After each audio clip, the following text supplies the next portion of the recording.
Good morning, everyone. Andrew Douglas in the Action News 5 digital desk. It is a Wednesday morning, and it is beautiful outside. Take a look at our High 5 camera from downtown Memphis. Look at the mighty Mississippi. Traffic running smoothly along the I-40 Hernando de Soto Bridge. Here's the thing about today.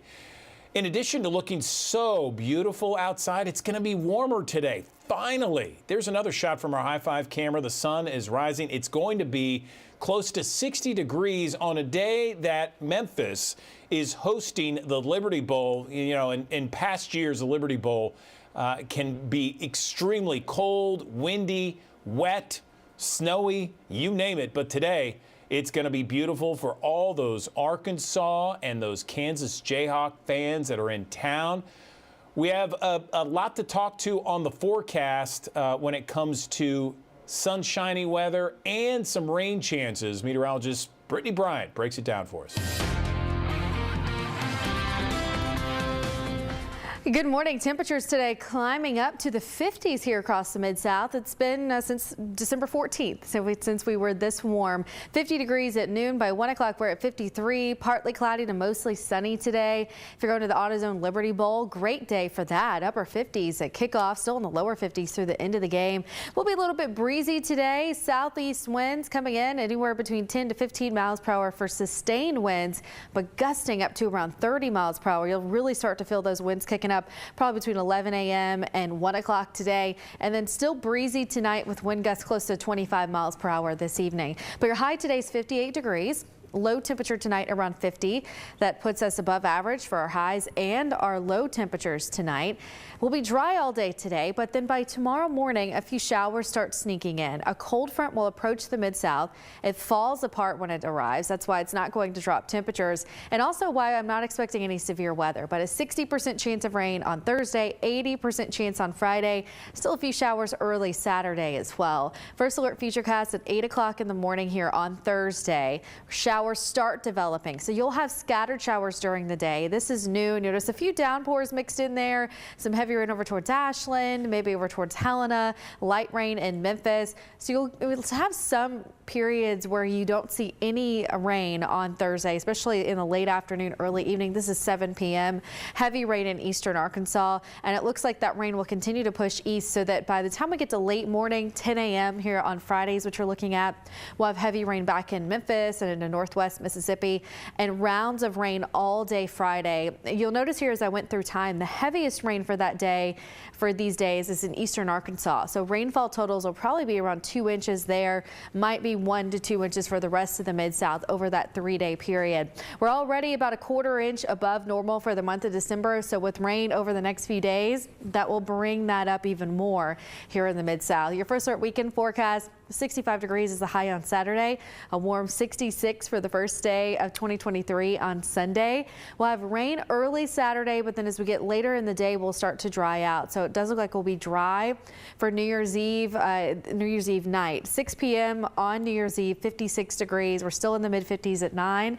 By midnight, when you're ringing in the new year, 53 degrees, and we'll be dry, as I mentioned, so you won't have to deal with any rain if you're doing anything outside for New Year's Eve on Saturday night. If anything changes, though, we'll update you on our First Alert weather app. Search for WMC in the App Store.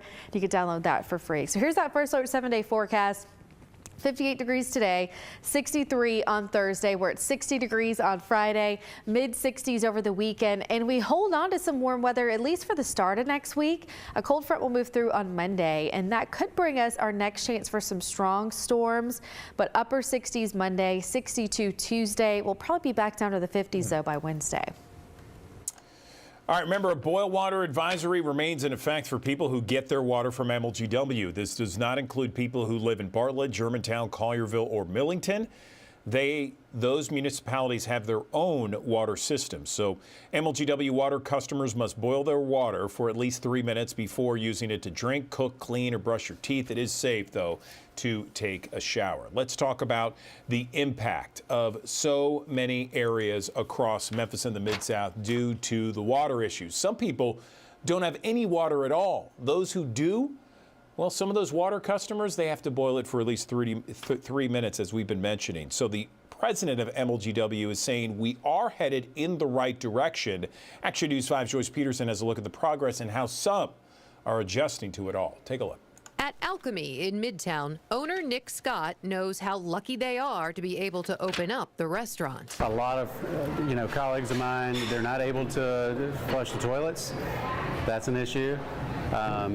Here we have not had that issue. We would have to close down if we had to do that. 15% of MLGW water customers have no water. That's 38,000 homes and businesses in Memphis. With all 258,000 MLGW customers under a boil water advisory, Alchemy stocked up on bottled water and is making adjustments 5 days into this water crisis. I'd really like to see a little more leadership from the city and from MLG&W. We pay a lot of money in taxes and MLG&W utility fees, so we're really disappointed in that. MLGW President Doug McGowan says the utilities crews have fixed 31 broken water mains, and they're working on 8 more. 45 leaky sprinkler systems inside commercial businesses have been turned off, and MLGW helped more than 2,200 home and business owners with busted pipes turn off their water. We are moving in the right direction. I could not tell you that yesterday. I could not tell you that last night, but today I'm telling you there's room for optimism because we are making progress. Little Sandy on the line. At Restaurant Iris in East Memphis, head chef Russell Casey says they're serving bottled water to customers, and the ice comes from our neighbors across the bridge. We've melted off all the ice in our machines and our wells, and we have ordered ice from West Memphis that's safe to use. Any tap water used is boiled for 5 minutes. A disinfecting machine and commercial-grade Sani cloths are being utilized to clean dishes and wipe surfaces. Iris and Alchemy, like so many restaurants that survived the pandemic and the 2021 week-long boil water order, finding themselves once again having to tough it out. Chefs and kitchens are versatile. We adapt, and we make the best of what we have. I feel like there's a lot more that we could do proactively that I don't feel like that the city did. Okay, so the health department, Shelby County Health Department's Jackson Avenue headquarters will be closed today after broken water lines caused flooding in the building. If you have an appointment scheduled at the Jackson Avenue location, that appointment will be rescheduled. The office on Sycamore View will still be open today from 8 until 4. If you have low water pressure and your faucets are barely a trickle, here's what you can do when water is restored. Customers may start to see rust-colored water. MLGW said discolored water is normal, not harmful. You can use it for bathing, but don't drink it. MLGW says wait until the water runs clear before boiling it to drink. If you need water for flushing, not for drinking, the City of Memphis Shelby County Health Department taking care of that. City and county leaders are handing out buckets of water, again, not to drink, but for flushing. Public Works says this water should not be used for any other purpose, just for your toilet, essentially. You can get this water at Hickory Hill Community Center, starting at 9 o'clock this morning until 3 o'clock in the afternoon. NAACP Memphis branch continues to provide water and some canned goods there. The chapter president says it's time for the city to be better prepared when it comes to this winter weather. It's an infrastructure issue, and we have to address that issue. We're a southern city, and so oftentimes we don't experience the sub-zero temperatures like what we've experienced this year and what happened last year. Okay, so Mark Yates with the Tennessee Valley Authority says the TVA has provided truckloads of water across the city of Memphis, and it is the NAACP that has been distributing some of that water. All right, a couple quick reminders about the boil water advisory for MLGW water customers. Boil it for 3 minutes, as we mentioned, before you drink it, cook it, clean with it, use it to brush your teeth. It's safe to take a shower, as we've been talking about. It does not include people living in those municipalities that have their own water systems like Bartlett, Germantown, Collierville, and Millington.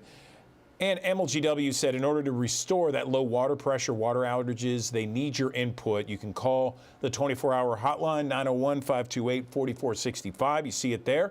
And please be able to provide a cross street or an intersection when you see water leaks or water main breaks.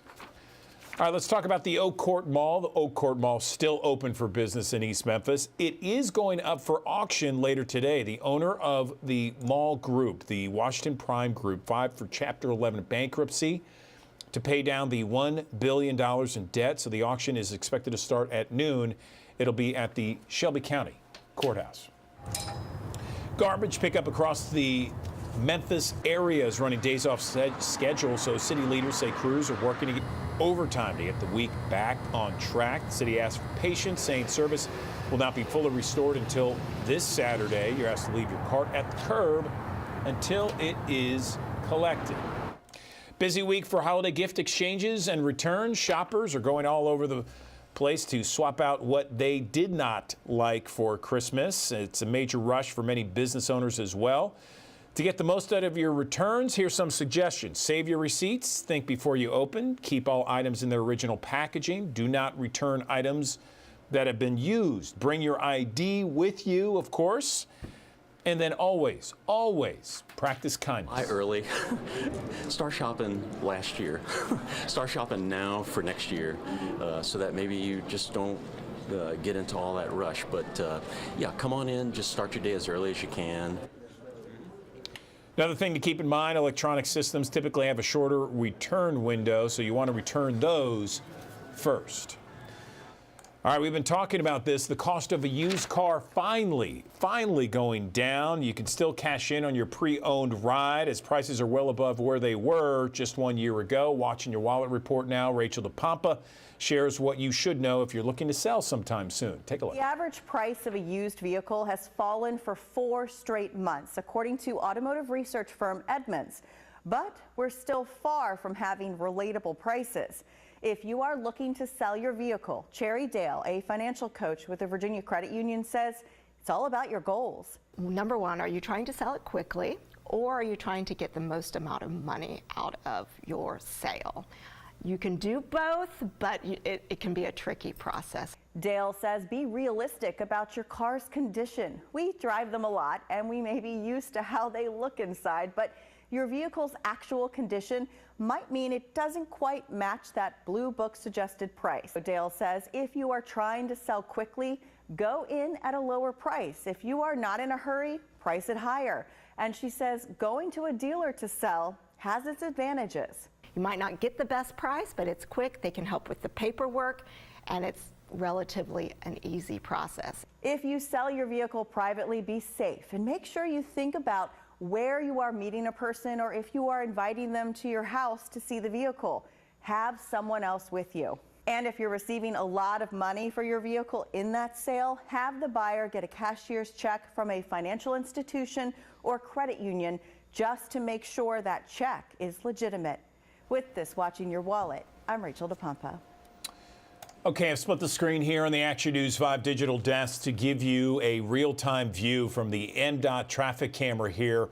We're dealing with a major crash here. This is I-55 north to Church Road in DeSoto County. So this is I-55 past Pleasant Hill Road, Nesbitt Road. This is exit 284. The right lane is blocked, as you can see here. The camera's froze up a little bit, but this is an issue. Again, I-55 north, past Pleasant Hill Road, Nesbitt Road, that's exit 284. Right lane is blocked, as you can see there. A number of different emergency vehicles on the side of the road here. Traffic accident. Crews still very much on the scene. If you travel I-55 north, you want to avoid this area because it is a mess right now. We always talk to Talisa Franklin, and she is joining us once again. Talisa Franklin, merry belated Christmas. How was your holiday? But my holiday was amazing. You know, holidays for me is all about family and bringing family and people together. So I had an opportunity in the midst of all this crazy weather we had to have all of my family around me. And that was the best gift. They're like, what's your gift? I said, you guys are my gift. Just to have family around me is a perfect gift that anybody can ask for. I agree. Family is so key, especially during the holidays. It does your soul good, doesn't it? It does. You know, I just sit and smile. It's like, what you smiling about? I'm telling you, it's just, life is so precious because so many people, Andrew, as you know, I went to so many different funerals this year, and so many people didn't get an opportunity to enjoy what we enjoyed on a Sunday. So, you know, it's just a blessing to be here. Yes, yes, absolutely. So let's talk about something that you hold very near and dear to your heart: tissue and organ donation. Absolutely. I was like, I need to bring this up because I needed to stay on people's minds and their heart to be an organ and tissue donor, because there's so many people that are awaiting a life-saving transplant. And it's up to us that's here that can say yes when that time of end of life on this side comes, that we can say yes on the other side. And I know the holidays are approaching, and I pray God's safety for everybody this weekend. But if God says different, remember Mid-South Transplant Foundation. Remember, it's okay to be an organ tissue donation, because it saves lives. We really do save lives. And I'm here to tell you there is 4 people in my family that is living today because of somebody said yes. And I want to make sure I bring that up and let people know, go to www.midsouhtransplant.org and sign up to be an organ or tissue donor today. There's somebody's life is depending on it. There's probably somebody right now in a dialysis unit that's sitting there, that's watching us right now saying, Lord, I wish I got a kidney before the new year. And listen, we never know when this is up on this side, but definitely give the ultimate gift, and that's to give the gift of life. And I just want to remind you, be an organ and tissue donor. Go to www.midsouhtransplant.org. It's such an important thing to remind people about. It's something easy that you could do on your driver's license, and it does wonders for so many families out there.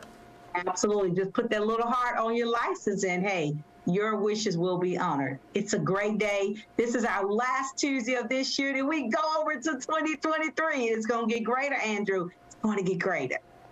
Oh, yeah. Oh, yeah. 2023 is going to be bigger and brighter and certainly better. And it's going to be certainly brighter with you in it, Talisa. Happy New Year. Have a great New Year celebration, and we'll look for you in 2023. Yeah. Same here. Love you guys. Bye-bye.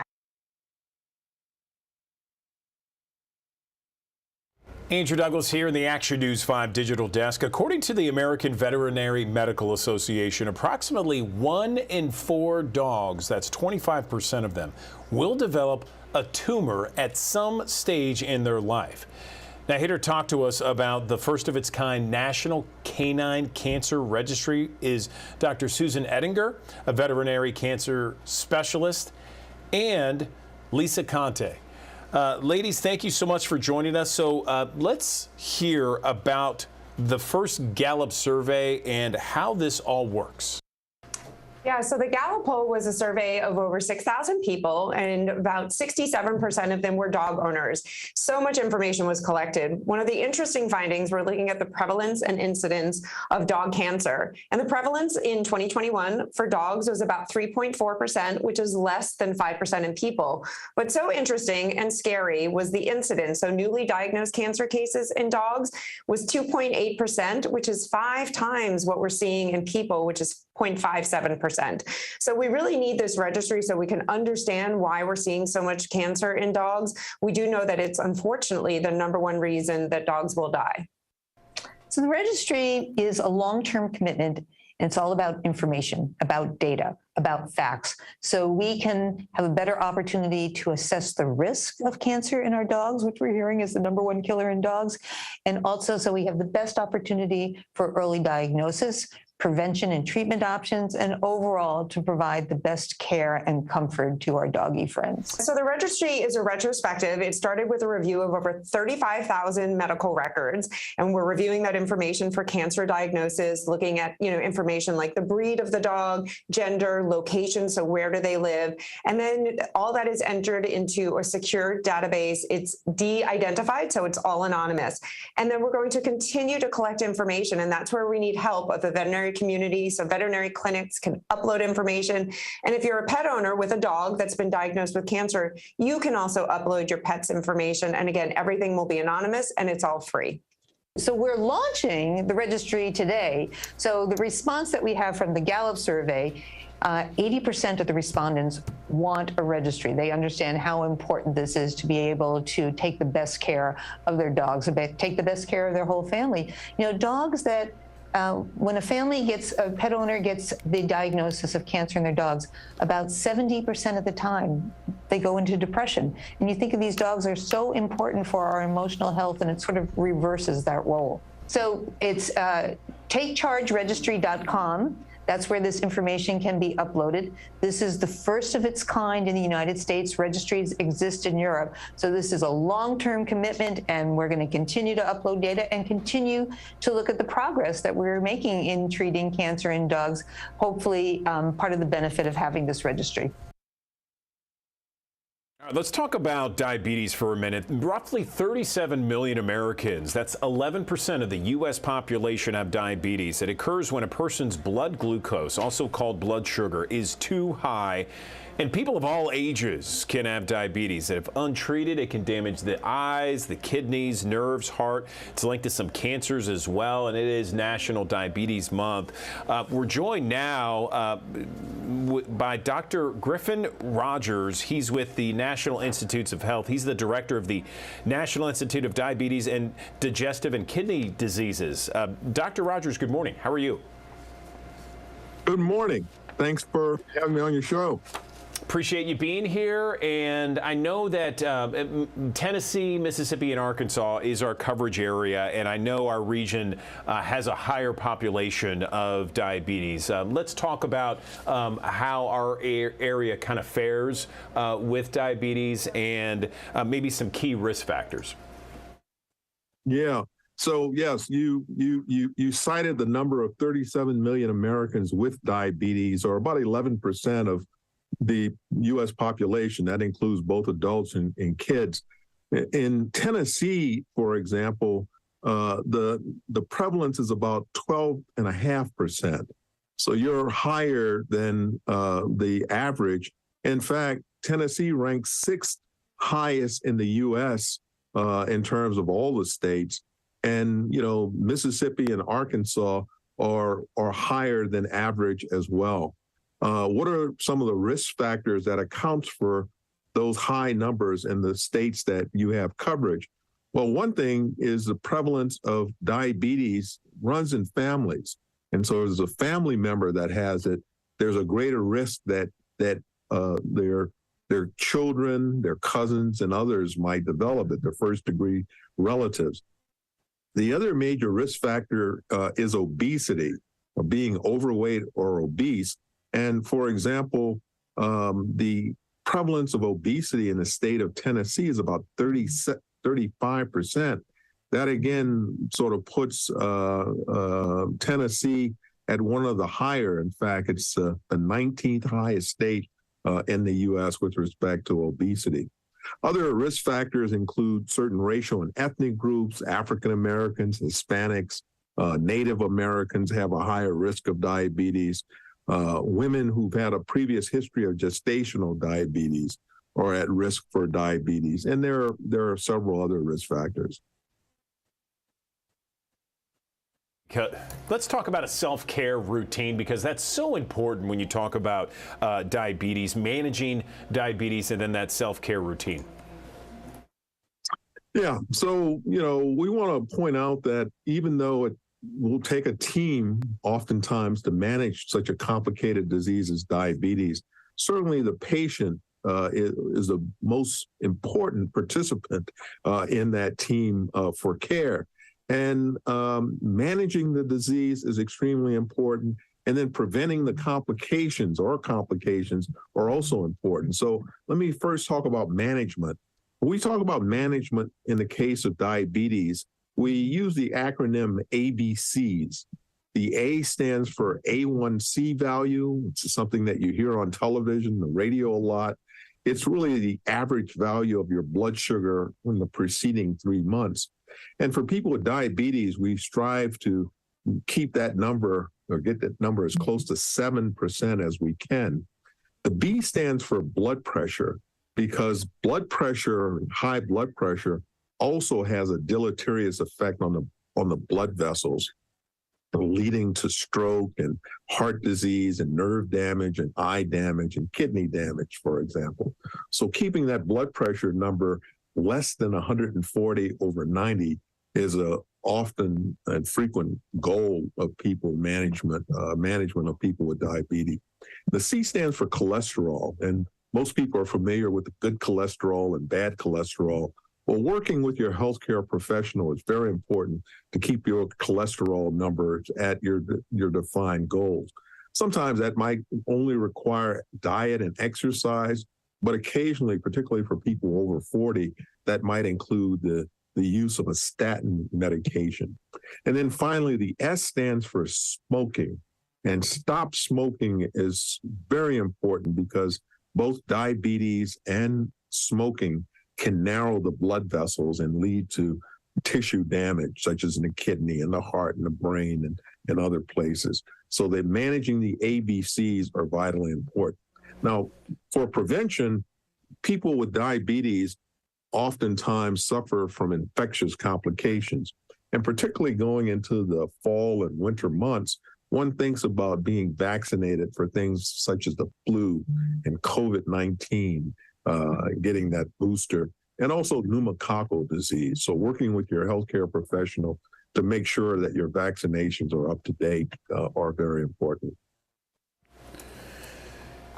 Yeah, I mean, that's all great information when it comes to preventative steps. What about steps to improve people's health? I know you mentioned, the ABCs. Is there anything else that perhaps someone's watching right now, they have a family member that has diabetes? What would you tell someone out there who really wants their family member to really kind of keep up with everything and improve their health the most effective way?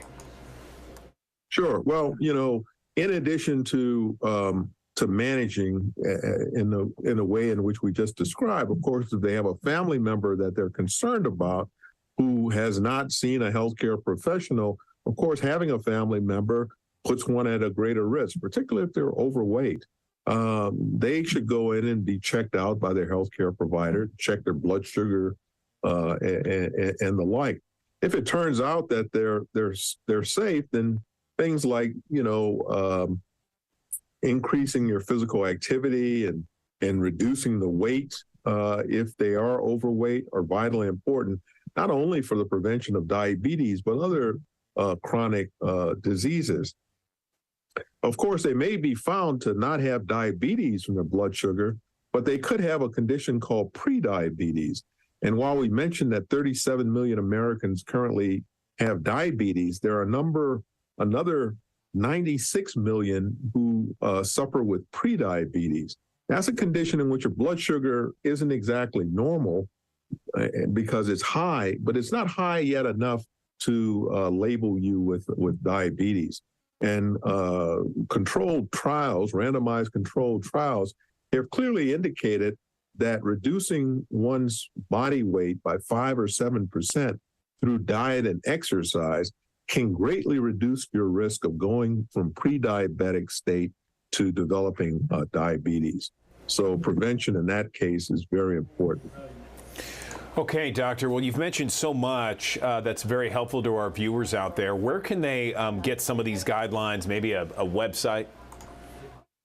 Sure. Well, I direct your viewers to our website at niddk.nih.gov. For those who sort of are more into social media, they can also follow us on Facebook and Twitter and Instagram at niddk.gov. But one thing I want to point out is that even, as we talk about your healthcare provider, most people think that that's only their internist or their family physician. But in a complicated and complex management of a condition like diabetes, that might also include a dietitian or a certified diabetes educator. It could include your pharmacist to talk about what medicines to take and which to avoid. It might include an eye doctor or a heart specialist or a dentist or a podiatrist. And so speaking with your healthcare provider, they would be able to point you in the direction of what additional members of the team might be required. Okay, Dr. Griffin Rogers, we appreciate your time this morning. Thanks so very much. Thank you.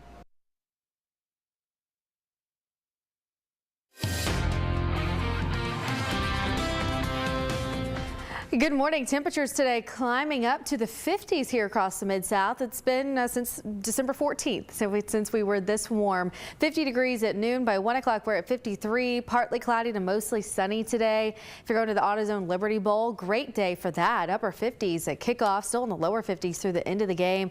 We'll be a little bit breezy today. Southeast winds coming in anywhere between 10 to 15 miles per hour for sustained winds, but gusting up to around 30 miles per hour. You'll really start to feel those winds kicking up probably between 11 a.m. and 1 o'clock today, and then still breezy tonight with wind gusts close to 25 miles per hour this evening. But your high today is 58 degrees. Low temperature tonight around 50.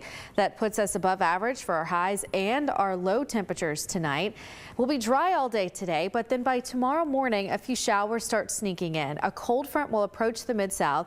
It falls apart when it arrives. That's why it's not going to drop temperatures, and also why I'm not expecting any severe weather, but a 60% chance of rain on Thursday, 80% chance on Friday. Still a few showers early Saturday as well. First alert futurecast at 8 o'clock in the morning here on Thursday. Showers start developing, so you'll have scattered showers during the day. This is new. Notice a few downpours mixed in there, some heavy rain over towards Ashland, maybe over towards Helena, light rain in Memphis. So you'll have some periods where you don't see any rain on Thursday, especially in the late afternoon, early evening. This is 7 p.m.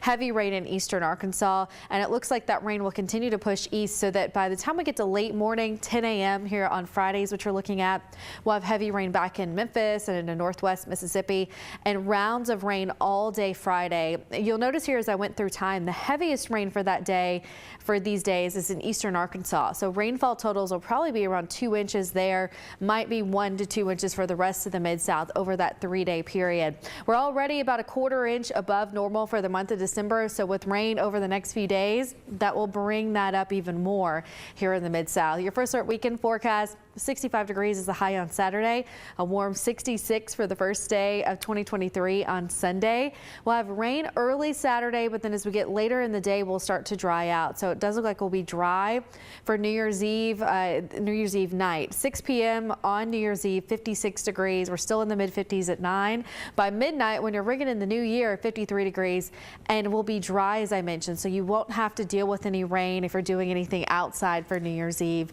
on Saturday night. If anything changes, though, we'll update you on our First Alert weather app. Search for WMC in the App Store. You can download that for free. So here's that First Alert 7-day forecast. 58 degrees today, 63 on Thursday. We're at 60 degrees on Friday, mid-60s over the weekend, and we hold on to some warm weather at least for the start of next week. A cold front will move through on Monday, and that could bring us our next chance for some strong storms, but upper 60s Monday, 62 Tuesday. We'll probably be back down to the 50s, though, by Wednesday. We continue to follow breaking news here in the Action News 5 digital desk at 8:33. This is a live picture from the Mississippi Department of Transportation's traffic cam. You can see there a number of different emergency vehicles on the side of the road, I-55 northbound here. This is at Church Road here, and this is a big issue. The good news is that there is one lane open, I-55 northbound, past Pleasant Hill Road, Nesbitt Road, that's exit 284.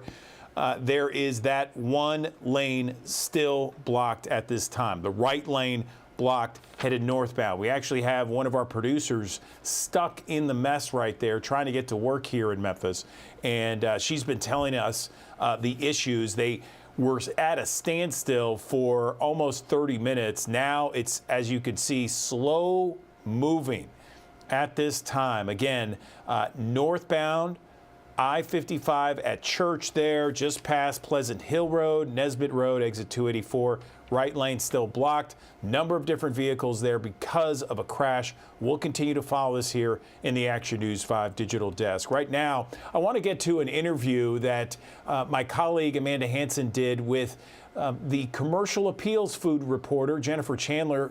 Great food reporter. We love her interviews. And this one focused on new restaurants for 2023. Good morning, Amanda Hansen back here at the Action News 5 digital desk. And I'm going to interview now with someone that I always love to talk to because she always has the pulse on the food scene here in the Bluff City. And that is our very own Jennifer Chandler, commercial appeal food reporter. Jennifer, good morning. How you doing? Good morning. Happy holidays. I know, right? I see your beautiful tree in the background. Is that a real tree? And do you see my sweater with my Santas? Yes, I'm all in the spirit already. I love it. Is that a real tree or a fake tree? It looks real. It is a real tree. We do the real tree every year. It's, you know, and everyone says the fake trees are so much more convenient and everything, but I can't give up tradition. Yeah, my whole life, we have never had a real Christmas tree. And I actually had this conversation with my fiance the other day. I was like, you know, I think next year, because my fake tree it's almost on its last leg. So I was like, I think next year it would be fun to get a real tree. And I hear, you know, just the smell and all of that it really kind of helps to kind of bring you into the Christmas spirit. So I think that's something we're probably going to try out next year. Yeah, try it, and then if not, then after Christmas next year, buy another fake tree when it's on sale. That's what you say. Get it on sale at Hobby Lobby, right? So Jennifer, I know that last time we talked to you, we talked about just some really cool Memphis holiday gift ideas for people that were maybe trying to find that special something for someone who's maybe hard to buy for. And I told you yesterday I took some of your advice, but I know this week you recently put together a column about some new places that people can look forward to heading into the new year. I'm super excited. Yeah, you can almost look at it as a Christmas present for what's coming in 2023. Exactly. So, you know, we have such a vibrant and wonderful food scene here in Memphis. I mean, the chefs are amazing and they're so creative and, you know, they're just moving forward and doing some great things. And there are a lot of new things on the horizon. Some of them are brand new, and some of them are from chefs we already know. So let's get started with, I'm going to kind of go in order of when things should open over the next 6 months or so. So the first thing on my list is the Lobbyist. And so anyone that remembers P.O. Press that was in Collierville, Chef Jimmy Gentry is the chef behind that. He also owns Paradox Catering. And he, you know, when P.O. Press was short-lived, but it was fabulous and had great reviews, and I loved every meal I had there. And then they discovered black mold in the ceiling, and they had to close because they couldn't work it out with the landlord. And he's been looking for a new space. That was probably like in 2019, into 2019. So he's been looking for a new space since then, and he has finally found one. He's going to be in the Chiska building. He's going to be taking over the space that was most recently Swanky's Taco Shop. And it was the original lobby for the Chiska Hotel. So that's why it's called the Lobbyist. And Jimmy said some of the dishes will be familiar from P.O. Press, but he's also doing some new things. He's totally remodeled the space. He is hoping to open in the beginning of January. So he should be coming the first week or two. So get excited about that. And one of the things that's really cool about when in the springtime, they have a fabulous patio area. And in the spring, that is going to open up as well, kind of extending his restaurant. So I'm very, very excited about that one. Next on the list coming in January is the Ready Room Tap Room. So Hook Point Brewery is in Collierville, and they don't have their own tap room yet. And they have been working on this space in Brookhaven Circle. It's kind of, it's right next door to Fox Ridge Pizza, kind of across the street from Dory Restaurant and Andrew Michael Italian Kitchen. And they're opening a tap room for their brewery. And one of the things that's going to be fun is they're going to incorporate beer into some of the menu items. If I remember correctly from when we spoke with the owners, they're going to do like a beer battered French toast for breakfast. And, you know, they're going to kind of do some fun things like that. So beer lovers, get excited. East Memphis is about to have a tap room because as I'm thinking about it right now, I don't think there are any tap rooms in East Memphis. They seem to be all in Midtown and downtown. Yeah. Am I right? Yeah, you're Am I right. missing one? You're right. And I'm excited about that one too. And I like the idea of incorporating some of the beers into the recipes and stuff. What is the one that opened up at the Memphis airport that did kind of the same thing at the airport? Oh, Memphis Made. Memphis Made. I was trying to remember off the top of my head, but I know they did some of that too with some of their dishes, and it was awesome. So I'm looking forward to this one, and that's pretty close. I live in Bartlett, so that'll be closer for me to go check out. So I'm excited about that one. Well, here, my next restaurant is also going to be is also in East Memphis. So it'll be even closer to you. Bog and Barley is the latest restaurant by DJ Naylor, who owns Celtic Crossing. And he has teamed up with Chef Rennie Alfonso. And people may remember Rennie from days past. He was the chef at Chez Philippe after Jose Gutierrez. And I mean, it's been a while since he was gone. He left and he was up north and working in Philadelphia and New York for Star Restaurant Group and some other famous restaurants for about 10 years. And he had moved back to Memphis this year, and the two are going to open an upscale Irish restaurant, and it's going to be in Regalia Center. If you remember where Great Wine and Spirits was, they've taken over that space. So it's kind of nestled in between Paradise Cafe and Ronnie Grisani's, and then there's the Mexican restaurant on the other side. It's kind of nestled in back there.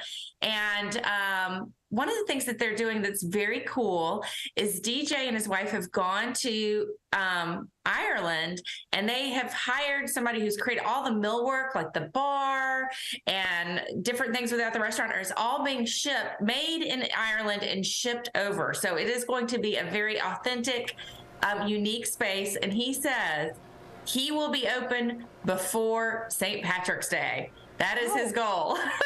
So yes. They've had some snafus, but he said he will be open before St. Patrick's Day. That's their biggest day of the year. Oh, yeah. I mean, it just makes sense to do that. And I remember you talking about this place before, and I was excited about it then. So now to know that we're getting closer and closer to that coming to fruition, I'm excited. I know. I feel like some of these restaurants on my list we've talked about before, but construction delays have just pushed people back and back and back. So it's looking like all of these are really going to happen in this time frame this spring. So 2023 is the year. 2023 is the year. 2023 is going to be a better year for construction. Fingers crossed. So Felicia Suzanne's is it's under construction. It's coming back around. She is moving on over to South Main. And so she's going to have Felicia Suzanne. She has actually two things she's doing together, Felicia Suzanne and Flo's. And so Felicia Suzanne's is going to be a new modern version of her restaurant. It's where Spendini used to be on South Main, if you remember where that restaurant was. And next door to it, she is going to have Flo's, which is going to be a marketplace that features her line of jams and jellies and pickled goods that she makes under the name Flo's. But she's also going to carry different locally made foods in there. So it's going to kind of be a restaurant with a market next to it. I think it's going to be really great. Felicia is so creative and also so passionate about local things. So I'm excited to see what she puts in Flo's. But she said she should open in probably late spring if all goes as planned. So they're well underway there. So that should be cool. I feel like that we've been waiting a year because she closed about this time last year. Mm-hmm. Yeah. I'm still looking forward to going to check it out. I've never been there. I've never been to Felicia Suzanne. So, oh, really? And I've heard you talk about the fried chicken there, and that she is just so friendly with all the guests that come through. She used to give big hugs. I believe you said that she's so you're thinking of Alcinia's. That's what I'm thinking of. Okay. Well. Just kidding. But Alcinia's is now officially open and great and wonderful too. And you will get a hug when you go in there to eat, as well as having her fried chicken. But when you go to Felicia Suzanne's, and I did ask her this, and people who've eaten there before, she has one of my favorite appetizers I've ever had, not just in Memphis, but anywhere. It is a fried, she calls them the barbecue oysters over grits. And they're these perfectly fried oysters. I don't know how she does them. They're crispy yet tender, and they melt in your mouth, and they're in this. When you say it's a barbecue sauce, it's more of a New Orleans style of barbecue sauce, which is more heavy on the Worcestershire. And but it's served over grits. I mean, it is like heaven, this appetizer. And she promised me that it will be on the menu at the new restaurant. So it's coming back. So get excited. That's the first thing you'll have to try when you get. Exactly. Yeah. So Definitely, for sure. So she recommended next on my list is Anima Coffee Bar and a Coffee and Amara Bar. And so this is from Tim and Terry Perkins that own Vice and Virtue Coffee. I love what they did when they opened their coffee shop in Arrive Memphis Hotel. And they were inspired to open something a little different. And they do a lot of traveling, and they had seen Coffee and Amara bars in other big cities. And they decided they wanted to bring this kind of concept to Memphis. So it's a coffee bar by day, and it's an upscale cocktail bar by night that focuses on Italian Amaros. And they're going to be going into the Citizen, which is that apartment building that is at the corner of McLean and Union. And they're super excited. Construction is, I think, just started. So they will be late May, probably early summer is when they're going to be opening. And I think it's going to be kind of a really cool, unique, different concept. And I can't wait to see it. They're working with Natalie Lieberman, who's an interior designer on the space. Oh, and she's also working with Felicia Suzanne's. And so I love everything that she's ever done. And I can't wait to see what she does with these two spaces. Yeah. So I have two more on my list. Yeah, no, but that one's right down the street from the station, so I have no excuse not to go there. Yes, and if you go, their bourbon, Vice and Virtue's bourbon mocha. It's like they barrel roast their coffee and Blue Note bourbons barrels, and then they make this mocha out of it, and it is like so good. And in fact, it would be perfect on Friday with our weather that we're having. Right, exactly. I know, I'm dreading it. It's gonna be so cold. So, okay, the Public Bistro. So it's going in where Sweetgrass was in the Cooper Young neighborhood. And if you've never been to Knife Bird, this is Kate Ashby. She is the owner of Knife Bird, and it is like my favorite little wine bar to meet friends. She has an excellent wine selection and some craft cocktails and charcuterie boards. And it's a really fun place to meet friends for a cocktail. And that's located on the corner of Central and Cooper. And so right around the street, she's taking over the Sweetgrass space. She's totally gutting it. She's starting from fresh, and she's going to make an American style bistro there that should open probably late spring, early summer. And she gave me a quote when we were talking about when she announced that she was taking over the space that I just love. She says it's going to be if Houston's and Huey's had a baby. So I think that's a good combination. I can't wait to see what that is, because I love both of those restaurants. Same. Yep. And so the last one on my list of three is Three of Cups Wine Bar. And this is from Jake Smith. And many may not know his name, but he is a sommelier and bartender around town. He's currently the general manager of a restaurant downtown, 117 Prime. And he has kind of grown up in the wine business. His father, Scott Smith, owns Rootstock Wine Merchants, which is a new wine store here in town. Scott has owned a couple of wine stores over the years, but Rootstock opened this year, and it's in the Edge District. And it focuses on small family-owned wineries around the globe. So if you are into wine, you definitely need to go check out Rootstock. But right next door, Jake is going to open a wine bar. And again, this will probably open late spring, early summer, and it sounds like it's going to be a really kind of fun place to stop by and have a little bit of a snack and a glass of wine, either before dinner or after dinner or for meeting with friends. So I think that that's going to be a great place to go. And if we have time, do we have time? Then I can give you a couple more tidbits of things that are coming. Oh, throw them out there. I'm all about it. Let's do it. Okay. Number one is if you, I announced today in the paper, it's very exciting. Ciao Bella is reopening in its new space on Thursday this week. Oh. So that's very exciting. Elwood Shack is opening a second location. We can't share the space, but I have actually seen it. It is bigger. It is cool. It has a parking lot. It's still kind of it's in the University of Memphis area.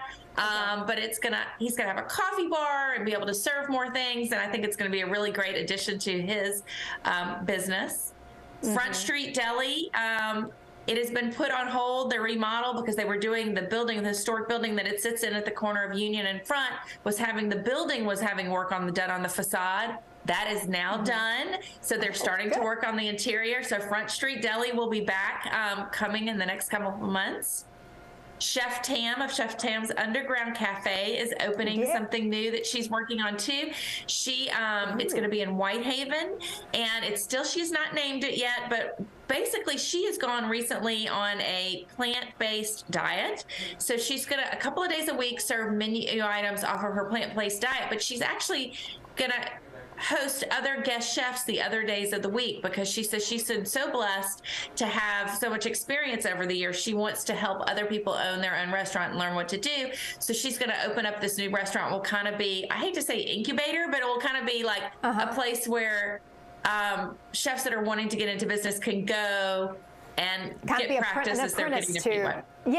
Yeah, that's awesome. That's really cool. And I think that's going to be great for the Whitehaven area. And like you said, being able to kind of help to be a mentor to younger chefs wanting the dream that she's created for herself. So I think that's awesome. She's always, I mean, I've never met her personally. I know she's been here at the station and done interviews on Bluff City Life and things like that. But she just seems like she is the sweetest person, and like she's more about giving and how can I help you than really, you know, about anything else. And so this is really cool. I'm so glad to hear this, you know. Yeah, she's a lovely, generous person with a big heart. And boy, she makes some good, I love all of her creativeness with all of those Bayou fries. I just dream about. If you've never had those, are so good. We have not been to the actual restaurant, but she has catered here at the station. So I've been able to enjoy her I mean, everything that she does, I think, is delicious. Like, I haven't had anything bad. So, and I got one more. Blue Honey Bistro is closing at the end of this year temporarily to remodel and take over the space next door. So that's in Germantown. And so it will be opening, they're hoping a few months is what they said on their social media. But they are basically expanding their restaurant because they have a lovely little restaurant if you have not been there. But it is, when I say little, it is tiny. I don't even know how many tables it is, but it is not many. And so, but they have amazing food, and I'm excited that they're going to be expanding their business. Yeah, so much exciting stuff. I love it. It's a lot to look forward to. Yeah, as we start to close out this year, move on into 2023. And Jennifer, I know that you have a busy holiday. Are you ready for it? Yep. I'm getting there. All my family arrived last night, so we have, as I told you yesterday, I'm feeding 8 or 9 for the next 5 days every night. So wish me luck. Yeah, bless you. No, but it'll be a good time, I'm sure, to spend with family and things like that. Yes. So, well, happy holidays, Jennifer, and we love having you on here. And you have a very Merry Christmas, and we'll see you after the New Year. Yep. Merry Christmas. Okay, let's talk about one of our favorite segments, the Google Trends. This time we're talking about an annual end of the year Google Trend, just kind of seeing what the top trends were for 2022. Sarah Armstrong joining us now. And Sarah, it's always interesting to look at this because you really kind of see the newsmakers, the headlines in every category, right? You're absolutely right. And we're looking at those searches that had the biggest increase compared to last year. So we're really honing in on what was unique about 2022. This year, the top trending search was actually Wordle, that 5-letter game that became so popular. That's followed by election results and then Betty White.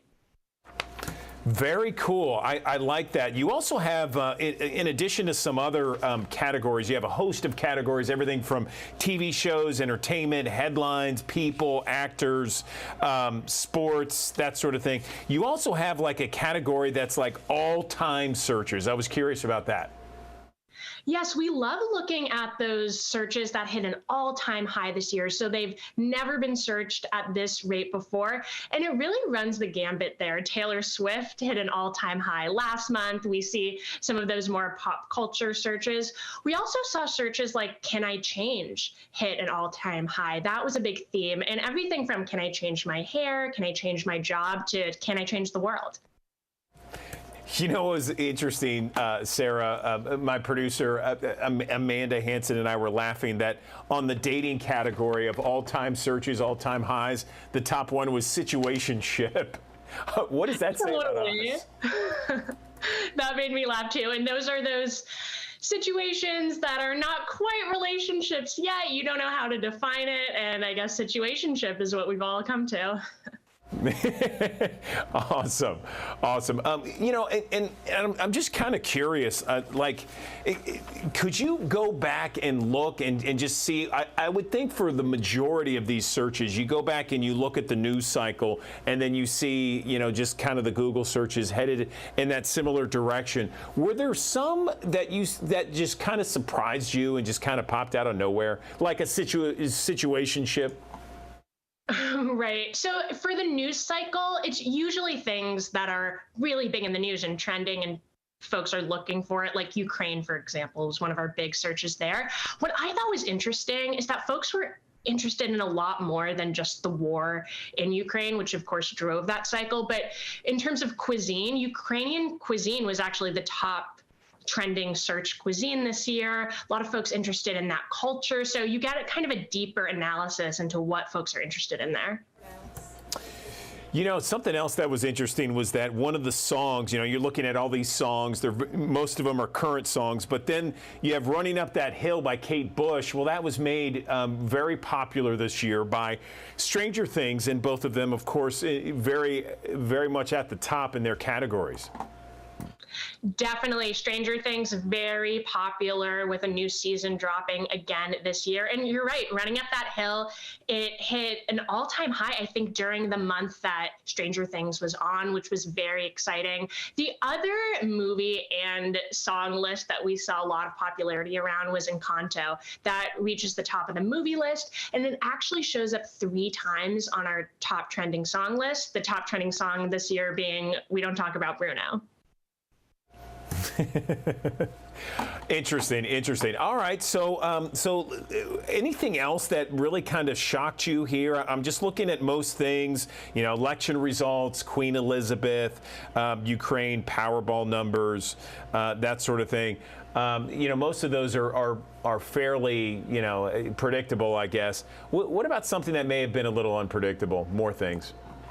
Right. Something I was interested in was that side hustle hit an all-time high and work-life balance did as well. So it seems like a lot of folks are trying to have that sort of more distance relationship with work, figure out maybe hobbies to do outside of work. But then other folks are trying to layer on more work, it seems like, find that side hustle, a little extra way to make money. So both of those were at an all-time high this year.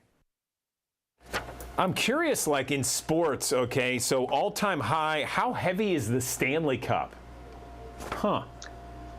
I know. I need to look more into that. Did something happen with this? Did someone drop it? I don't know. But yes, that was definitely trending at an all-time high. We also saw the WNBA at an all-time high in sports as well. Can people go for themselves and kind of see the list that we're talking about? Definitely. You can go to yearinsearch.google/trends, and all of these lists are there. You can look at them globally for the U.S. It's really fun. Awesome. Well, listen, I appreciate it, Sarah. We really appreciate the inside analysis on what we're all looking up on Google. Thanks very much. Thank you.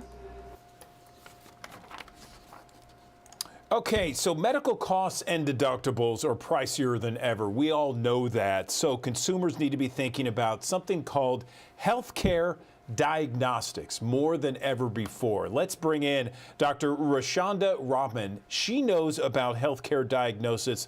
And let's talk, doctor, about why it's so important that people learn about healthcare diagnostics. What is it? Good morning. Good morning. So, I mean, as you know, that healthcare costs have been a big consideration for people. Many people don't get screened for various diseases. My area is more cancer, particularly breast cancer. And we know that screening is the biggest driver for many, many years that has dropped the mortality significantly. So we would like to see people getting screenings on time. Now, because of the costs and some of the access issue in lots of distant places and rural parts of the country, people don't access healthcare like we expect them to or want them to. So it's important for people to understand that sometimes delaying some of the decisions are actually costlier in the long run because the treatment options are fewer as we delay those screenings. And we saw a big impact of that, especially during COVID, where lots of lockdowns actually made that situation, which was already not very good, much worse. So I think that the understanding of their deductibles, making sure what their coverage plans are. I see a lot of patients actually, they're not familiar with their own coverage plans and what benefits they have. They seldom talk to their insurance companies directly to know what is covered, what's not covered, and what options are available out there. So I think it will behoove people to educate themselves on what their insurance looks like, what other options in their communities are available, and what access issues can be addressed in local communities as well. Okay, so doctor, let's back up a second and talk about exactly what healthcare diagnostics are, because I think people want to look into 2023, what they should be asking their provider, their insurance person, their doctor.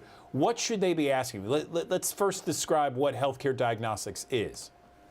So basically, the thing is that all of us, as we age, we are at risk of certain diseases. So not everybody needs all kinds of diagnostics. So when we talk about healthcare diagnostics, what we're saying is that care according to need. So people's awareness about what their risk is, meaning what is more prevalent, like for women older than 40, breast cancer is important.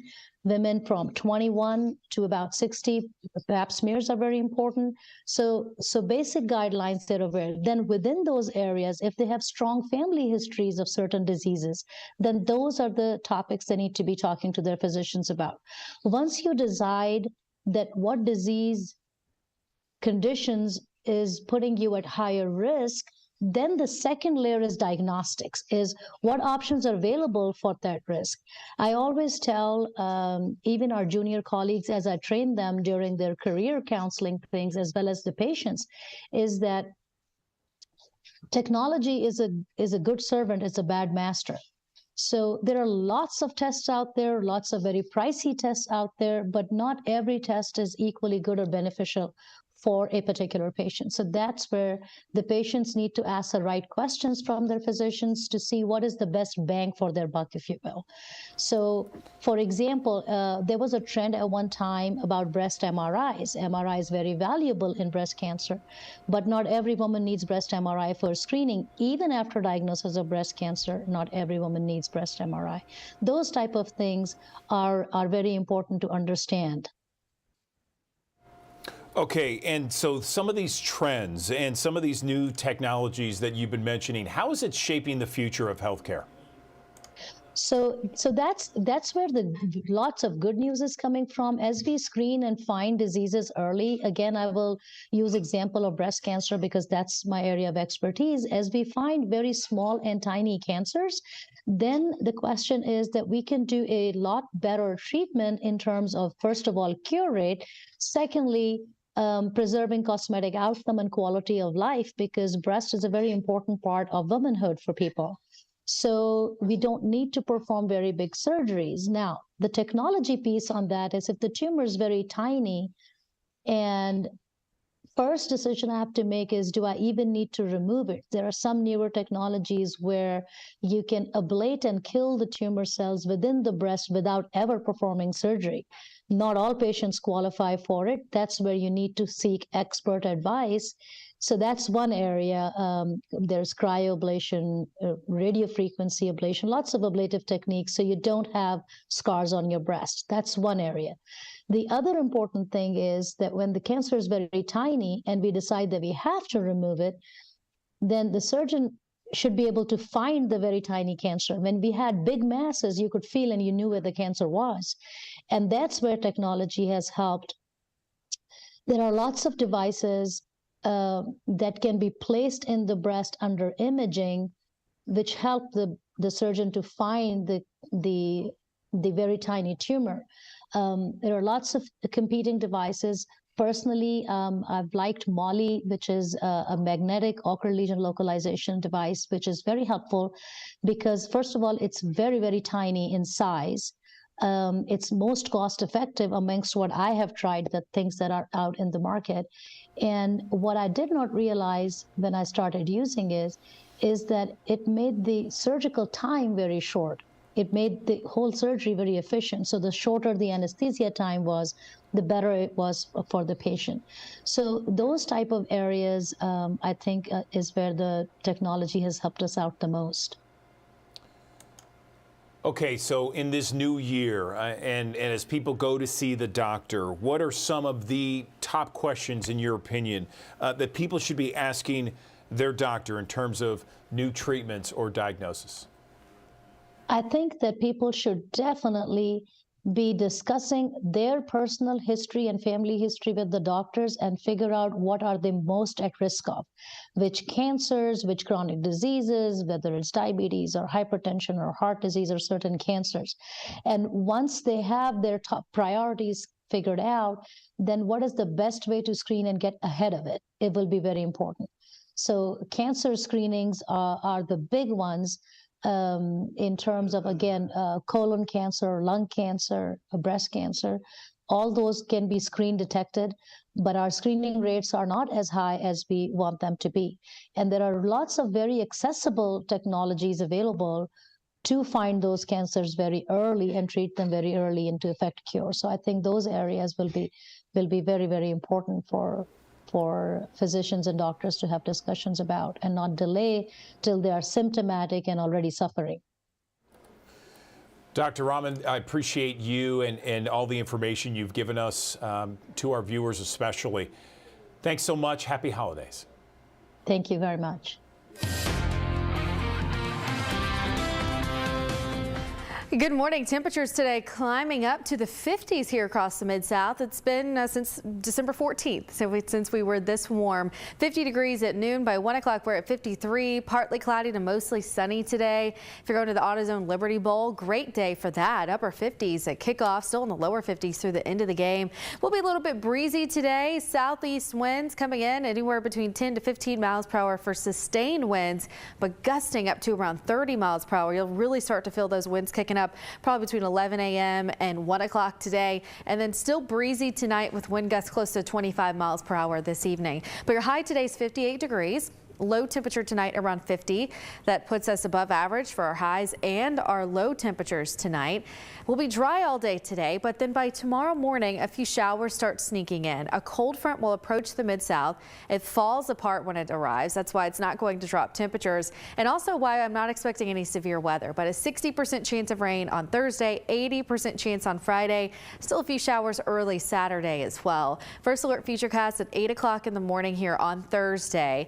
Showers start developing, so you'll have scattered showers during the day. This is new. Notice a few downpours mixed in there, some heavy rain over towards Ashland, maybe over towards Helena, light rain in Memphis. So you'll have some periods where you don't see any rain on Thursday, especially in the late afternoon, early evening. This is 7 p.m. Heavy rain in eastern Arkansas, and it looks like that rain will continue to push east so that by the time we get to late morning, 10 a.m. here on Fridays, which you're looking at, we'll have heavy rain back in Memphis and into northwest Mississippi, and rounds of rain all day Friday. You'll notice here as I went through time, the heaviest rain for that day, for these days, is in eastern Arkansas. So rainfall totals will probably be around 2 inches there, might be 1 to 2 inches for the rest of the Mid-South over that 3-day period. We're already about a 1/4 inch above normal for the month of December. So with rain over the next few days, that will bring that up even more here in the Mid-South. Your first alert weekend forecast: 65 degrees is the high on Saturday, a warm 66 for the first day of 2023 on Sunday. We'll have rain early Saturday, but then as we get later in the day, we'll start to dry out. So it does look like we'll be dry for New Year's Eve night. 6 p.m. on New Year's Eve, 56 degrees. We're still in the mid-50s at 9. By midnight, when you're ringing in the new year, 53 degrees, and we'll be dry, as I mentioned, so you won't have to deal with any rain if you're doing anything outside for New Year's Eve on Saturday night. If anything changes, though, we'll update you on our First Alert weather app. Search for WMC in the App Store. You can download that for free. So here's that First Alert 7-day forecast. 58 degrees today, 63 on Thursday. We're at 60 degrees on Friday, mid 60s over the weekend, and we hold on to some warm weather at least for the start of next week. A cold front will move through on Monday, and that could bring us our next chance for some strong storms, but upper 60s Monday, 62 Tuesday. We'll probably be back down to the 50s though by Wednesday. Good morning, everyone. Andrew Douglas here in the Action News 5 digital desk. Schizophrenia is a complex and chronic brain disorder. It affects approximately 2.8 million adults in the U.S. alone. To successfully manage the symptoms of the disease, adults living with schizophrenia must consistently take the required doses of their medication as prescribed. This morning, we want to talk to a couple of people about redefining what it means to live with and treat schizophrenia. There are some long-acting treatments that really help improve symptom control and allows adults to really focus less on disease management. So the two people we are talking with, one is Ruby. She is a college graduate living with schizophrenia. The other is Dr. Gus Alva, who also deals with schizophrenia in his practice and treats a number of schizophrenia patients.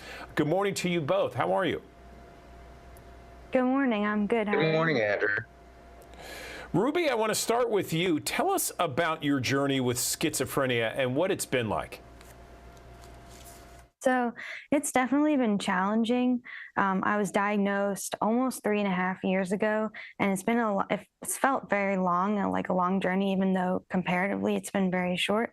But luckily, I found the right treatment for me, and it's helped a lot with my symptoms for me, and I'm really glad that I am on it now. Well, I understand you were diagnosed about 3 years ago, Ruby. Was it a sense of relief knowing that there is a condition that was you were dealing with, and what has the last 3 years been like? So I was kind of relieved when I was diagnosed to know what was going on with me. But it was also kind of scary because I was unsure what my future would be like and how my illness would take course and all those things. But luckily, I've had a lot of family support, and that's been really helpful for me, and a lot of support from clinicians and medical people as well, which has been really great. Dr. Alva, over to you. What's it been like to treat adults living with schizophrenia? It's certainly a challenging condition. I've been managing this particular disease state for over a quarter of a century, so since the early 90s. Have had the opportunity of helping develop new treatments for patients who suffer with schizophrenia. At that particular point in time, I helped run the clinical research division out of the University of California in Irvine, which is where I trained. And I'm currently the medical director of ATP Clinical Research, which means we continue to do work in this particular area. And you addressed a very important point, Andrew, and that is that if people can be unfettered from having to worry about having to take their medicine on a daily basis, then we can actually tackle the illness on different fronts and think and consider other areas that are important for them, such as life fulfillment goals and so on. Part of the challenge in schizophrenia, however, is that 88% of patients are prescribed oral medicine, and medication non-adherence increases the risk of relapse by about 5-fold. And we know that when somebody gets hospitalized because of their symptoms of schizophrenia, about half of patients within the first 6 months are no longer taking their medicine the way that they should. And so long-acting injectables offer a really interesting inroad to help individuals manage their illness.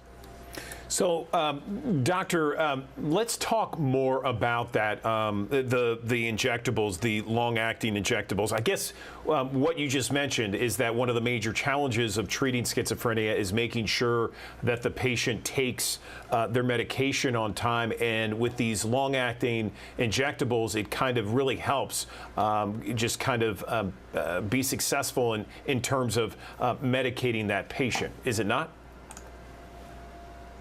That's absolutely accurate, Andrew.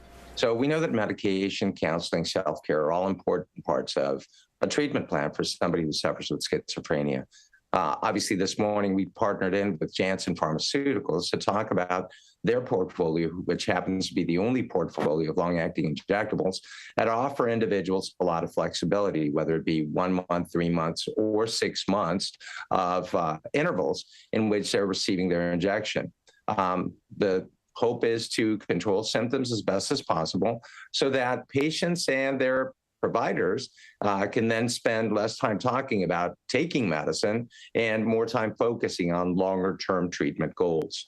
So, again, it's important that people weigh out pros, cons, and alternatives with medications, but it's useful for people to be aware that there are treatment options beyond pills. How long do these injectables last typically? Well, as I made mention, with Janssen Neuroscience, they've got a portfolio. Invega Sustenna lasts 1 month, Invega Trinza lasts 3 months, and Invega Haviera lasts 6 months. Obviously, to be able to reach the higher time intervals, individuals first have to do well with the once-a-month formulation. And prior to initiating on a once-a-month long-acting injectable, we need to make sure that people don't necessarily have a hypersensitivity reaction. So exposure to the oral medicine initially, making sure that people aren't allergic to, would certainly make the most sense. Ruby, over to you. Tell me about your experience with these injectables. How is it different from the medication that you were normally taking each and every day? And have you seen benefits? Explain. Yeah, so I have done really well in the injection personally. I was on oral medications before, and I didn't really like the daily reminder and the struggle with my symptoms of, do I want to take this pill? Do I not want to take this pill each day? It was a little hard for me personally. And so switching to an injection, mine is every 3 months. And just like once every 3 months, I have an appointment, I go, I get the medicine, and I don't even have to think about it for another 3 months. And that's a really good thing for me personally. That sounds like a great situation, ideal situation, Ruby. I want to ask you something else, and maybe you can really kind of help our viewers understand schizophrenia more, because I just want to say and open it up to you. What would you like people to know and understand more about what it's like to live with schizophrenia? I think I'd like people to know that it's not that different from a long-term physical illness that someone might be going through. You know, we have symptoms that we have to manage, and just because it deals with our mental health and not our physical health, it doesn't mean we're any different. And with the right medication and treatment for you, then you can manage your symptoms and live your best life. And finally, Dr. Alva, this has been very interesting learning about these long-term injectables. Is there anything else you'd like our audience to know, and maybe a place where they can get more information before we let you guys go? Absolutely. You know, Ruby's a testament that there's an opportunity for people to live a life less defined by having to worry about taking their medicine. You know, allowing their clinician to help them traverse through inappropriate treatment with a long-acting injectable may well be the ticket. It certainly was for Ruby. And people can certainly access more information at JanssenSchizophreniaInjections.com. So Janssen SchizophreniaInjections.com. Okay, Dr. Alva and Ruby, we really appreciate you guys talking with us this morning and really kind of opening our eyes to not only schizophrenia and what it's like to live with it, Ruby, but also, Dr. Alva, these new treatments and injectables, 1 month, 3 months, 6 months. Sounds like a fantastic breakthrough in treatment for this disease. Both of you, thanks very much. Thank you for having us. Thank you.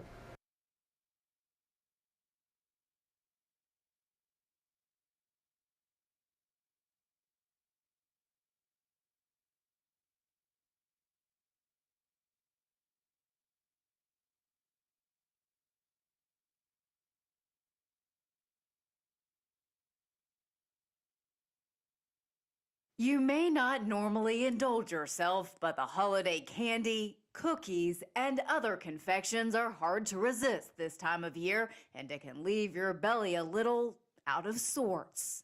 All of these foods, for the most part, can cause inflammation in the body. If you overdid it over the holidays, get back on track now. Start by cutting out those fatty, sugary foods today. That might start to make you feel better, and just get back on, your healthy eating schedule, whether you're tracking your calories, you're tracking your macronutrients, or just being aware of the foods that you're eating. Wellness coach Joey Thurman says to focus on lean protein, fruits and veggies, as well as healthy fats, and focus on hydration. Water is going to hydrate our cells. In particular, I think people forget about having water that has electrolytes in it, sodium, potassium, magnesium, and those are very important. Thurman says movement is also important to help with that bloat, whether it's walking, stretching, or traditional yoga poses. You're getting your blood to your muscle tissues. That's going to deliver nutrients to that. That's also going to help your digestive system. It's a prokinetic, so help digesting that food and helping push that through. Thurman says to be especially mindful of how you eat, slow down and enjoy each bite, and you may find you'll eat less. For Health Minute, I'm Mandy Gaither.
The number one thing you can do is prioritize saving money for your retirement. In an ideal world, you started saving for retirement with your very first paycheck, but we know that's not always possible.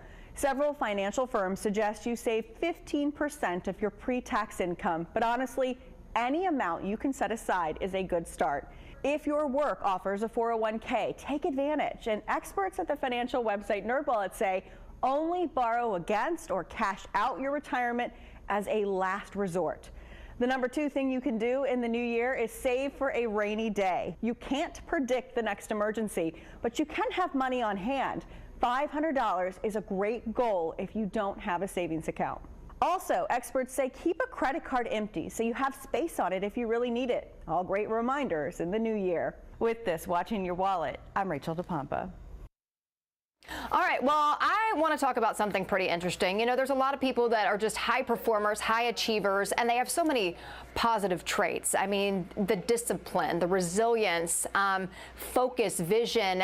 But sometimes those people that achieve these great things also can kind of get into their head and self-sabotage. And so we want to talk about these things because I think a lot of times the biggest thing is just being aware that you're doing this and then knowing how to respond to that sort of thing. So joining me now to help kind of shed some light on this topic is Sherry Riley. She is a best-selling author and a high-performance life coach. And I know that you work with like the NBA Coaches Association, all kinds of different organizations like that. So you're well-versed on this topic. So let's just kind of talk about just some of the characteristics of those high achievers and then how sometimes they can kind of get in their own way, right? In this age of, being a high performer, knowing how to go after what you want to achieve, there's also that downside of using too much of that drive. And a lot of times the confidence does not stay in alignment with the drive. So what I always say is we have the drive to succeed. Drive is what pushes us to achieve. Confidence is who we are when we get there. And I know you have a list of 6 ways that high achievers are their own worst enemy. Can we kind of go through that list and just talk about what some of those are? Because like I was mentioning earlier, just being aware can sometimes help you make a change in maybe some of the things you're doing. Yes, one of the first ones is we have to stop spending 100% of our time on 10% of who we are. That is what allows many high achievers to accomplish their great goals. And so there's this fallacy that if I just work in this 10%, then everything else through osmosis is going to be great in my life. And so we have to be very intentional that personal development is a key to developing and really emphasizing with the intention that other 90% of who we are. And when we do that, it allows us to be more empowered in our healthy life decisions. Because many times we also get to that place of success and realize we don't even know who we are. One of the other keys is ways that we self-sabotage as high achievers is we lead with this idea that we are entitled to our success because we work so hard versus accountability for the success that we achieve. And what happens with that is we get to this place where our ego minimizes who we hear, who we listen to. And that also stops us from growing so that we become better people, not just better in our profession. One of the other keys that I think is really most critical is we don't take time to self-assess. We begin to believe that all of our external success is the total magnitude of who we are. And again, as I said earlier, our skill and talent will take us to levels of success that our character can't sustain, meaning our decision making, how we self-assess the situation, how we're able to manage opportunities and distractions. And so that's when you see a high performer make a decision that you're looking at them like, how could you destroy all that you've worked for based on this bad decision?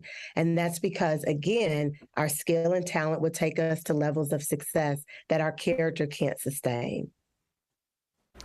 This is super interesting to kind of dive into. For one, like you were mentioning, sometimes being kind of in your own lane and not taking advice from other people, because I know in my career field, a lot of the younger generation that's coming in, they have a lot more information about technology and how they're implementing that in the field. And then, everybody has something to bring to the table. And I think you can kind of take a piece of that, like you said, and help you to grow as well. And it's also one of those things from what I'm hearing from you, it's just balance, because sometimes you get so hyper focused on this one thing that you, like you said, you lose yourself, and it kind of just creates this ripple effect, right? Well, you highlighted 2 things. 2 other ways is social, this age of technology and just communicating through technology. And what I say all the time is we don't know how to be social in the age of social media. And so what happens is we spend so much time with technology, with high performers, that we lose how to communicate. And so there's so many ways our lack of social communication because of social media puts us in positions where we're misinterpreted. So that communicating just through technology, we need to really expand and be more intentional about how we engage socially. And then you also touched on another with work-life balance. balance. And what I say is work-life balance is a myth. In my book, Exponential Living, I literally in the first 68 pages talk about it being a myth. It's really about that work-life integration. And when we really identify what's most important. And it's really hard when you're a high performer because you've spent so much time developing your skill that we lose sight of really what's most important. And when we stop and self-assess, we start to really speak about our values, which is family, right? Many times our faith. But when we look at where we spend our time is not in alignment with what we say we value. And so as a high performer, we have to really reassess, not work-life balance, but more of that full life integration and answer the question, what is most important? And when we get crystal clear on what's most important, then we make our decisions through that lens. If it's family, then we're able to make decisions where family is first, and then we allow our business and our professional decisions to be amplified through that lens of family first. So where we get out of sync emotionally is we say family is our most important value, but when we look at our time, when we look at our intention, family is usually last on the list. And that's what causes that internal conflict that many high performers are challenged with. And one of the greatest areas of growth for high performers is they've achieved so much externally, but they have this huge void internally. And that's where we begin to experience that depression or really feeling out of sync and not performing at our highest level because we have that void and we think that more work will fill it, when the truth of the matter is it really is about making what's most important most important. That's a good point, too, because a lot of times people, especially with the social media world these days, and you see these people achieving all these things, they post it, and then, like you said, they're doing all of these things, but at the same time, a lot of times there's that void. And, I know you're a high-performance life coach. Is this something you run into a lot? What is the biggest thing that people come to you saying that stands out? Oh, my goodness. Yes, because they create a persona for social media. And then many times it's not in alignment with who they are and what they value in their own personal life. And so they get lost in, how do I continue to be this high performer or position myself in a way that isn't in alignment with really who I am? And so what I really work with on my clients is, how do we change the conversation in our own heads? That's one of the first places we have to start, because many times what we're pursuing is peace. And we think that external success, financial stability, a fabulous relationship or family is going to give us that peace. And one of the greatest challenges for a high performer is to reach all the levels of success they've worked so hard to get to and realize that they're miserable. And so we have to really stop and really evaluate what's most important. And the most important thing is their inner peace. And when we get to that place of recognizing that money will never give you peace, accolades and success will never give you peace, we have to pursue the peace first.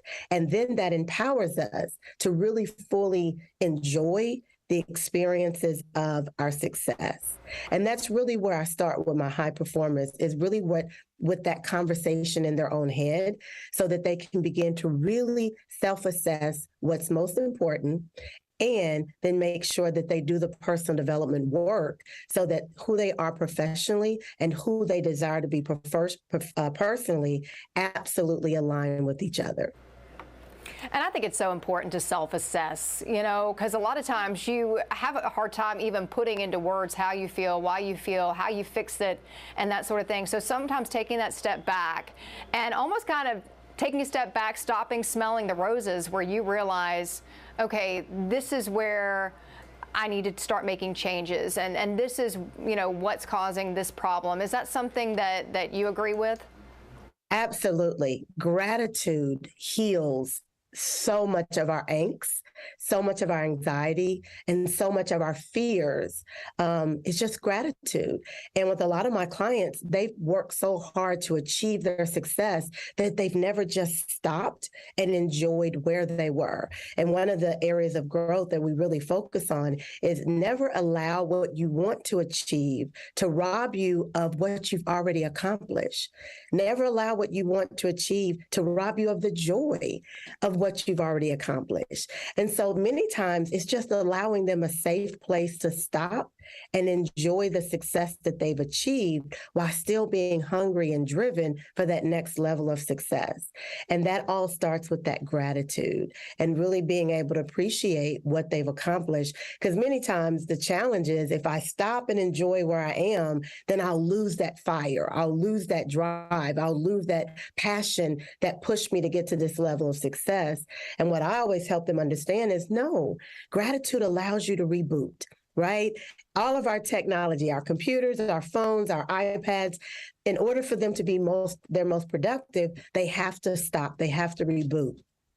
And that's what I help them understand is that gratitude is just that reboot that allows you to reignite that passion, but in a more healthy way.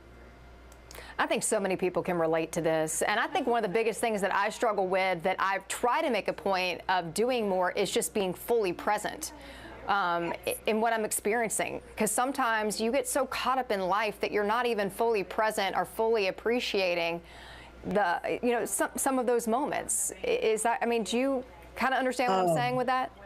That is one of the greatest challenges, is this myth about multitasking, is that we have to be, and it's hard because when you are a high performer, and you can definitely relate to this, is you're always, pressed and stressed and concerned about what's next, or you evaluating what did I do wrong and how do I do better from what happened in the past, where our most powerful place is in the present. And what I help my clients with is that whether you're at work or at home, your presence is not enough. You have to be present. And many times we think our presence is enough. Well, I'm here, but I'm on my phone. I'm thinking about this. I'm more concerned with that. I'm trying to, be on social media to do this. And we're missing what's right in front of us. And that's where the anxiety amplifies, is because we're not present. And so the essence of exponential living is pursuing peace, choosing clarity, and living courageously. Because when we commit to being present, that's where that inner peace is our power. And when we commit to that peace, that's when we get clarity. A lot of times with high performers, because we have so many responsibilities, we're just not clear. And so we've got to focus on our peace, which gives us clarity.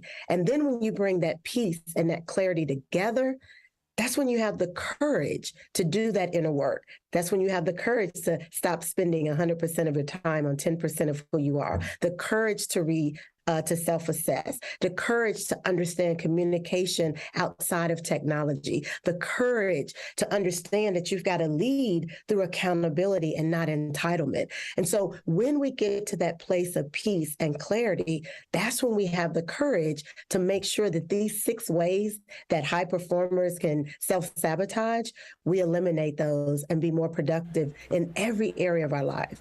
And that's really the goal, is to be the best you, not just the best career you or sports you or athlete you, but to be the best you in every area of your life. Sherry, this has been a great conversation. I think it's helpful to so many people, myself included. Is there anything else you want to make sure to hit home about before we let you go? Well, I would definitely say these 6 ways of self-sabotaging, I really spend more time and give more insight in my book, Exponential Living, Stop Spending 100% of Your Time on 10% of Who You Are, where I share the 9 principles that really serve as the how.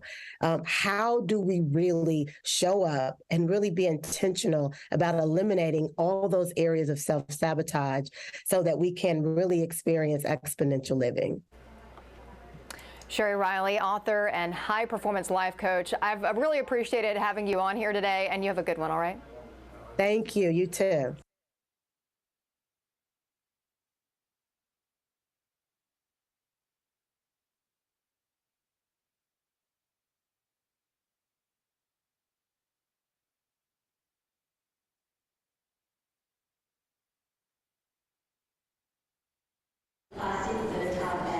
The travel meltdown continues Wednesday as 2,600 more flights are canceled nationwide, nearly all of them Southwest Airlines flights. Right now, we just want to get on a plane. The airline CEO, Bob Jordan, apologizing and saying more delays are likely this week, with no indication of when passengers would be rebooked. Clearly, we need to double down on our already existing plans to upgrade systems for these extreme circumstances. As some stranded travelers say, they likely won't get to their final destinations until after the new year. Canceling flights for 4 days until the 1st for everybody, it's really unfortunate.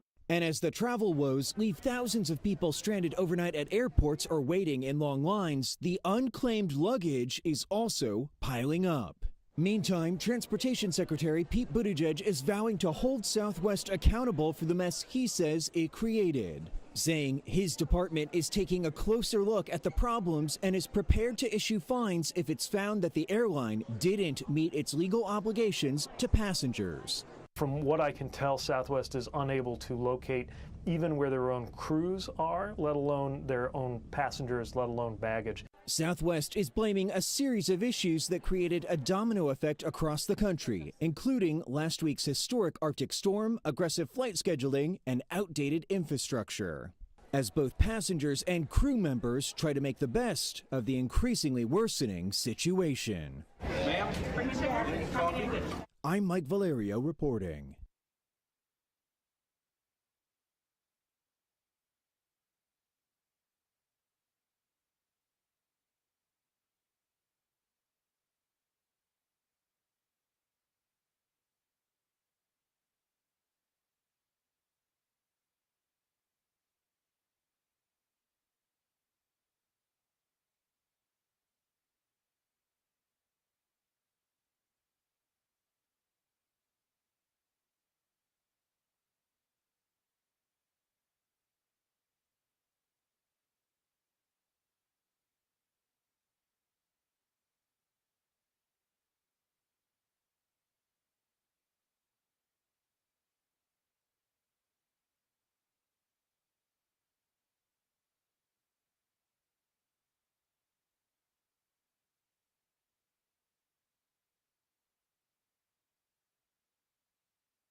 Winter break is a great time for 11th graders to prep for college. Now, they might not want to prep for college. And they'll say, no, Mom, Dad, I don't need to prep for college right now. I'm only in 11th grade. Leave me alone. It's the holidays. Merry Christmas.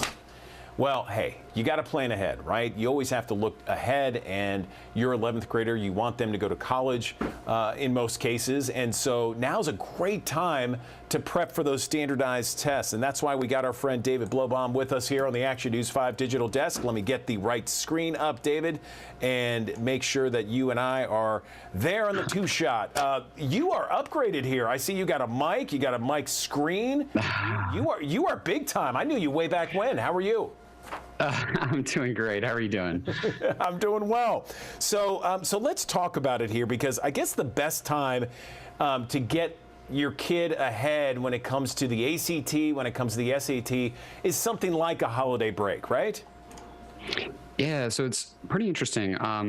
So I actually got the idea to look into it from Malcolm Gladwell's data in Outliers. So in his book Outliers, he talks about the wealth and education gap in the United States. And he talks about the largest determinant of the wealth and education gap is not difference in school quality. It's actually how students spend their breaks. So during school, basically all students just keep going up, keep learning at about the same rate. It's just during breaks, the wealthy keep learning more and everyone else kind of just doesn't learn more or even regresses. So the takeaway for all students is keep learning during your breaks. For most students, the easiest way to do that is just go to your local library, get some great books, and read, because reading is the most important skill for getting ahead in school, because a skill at reading impacts a student's performance on all subjects.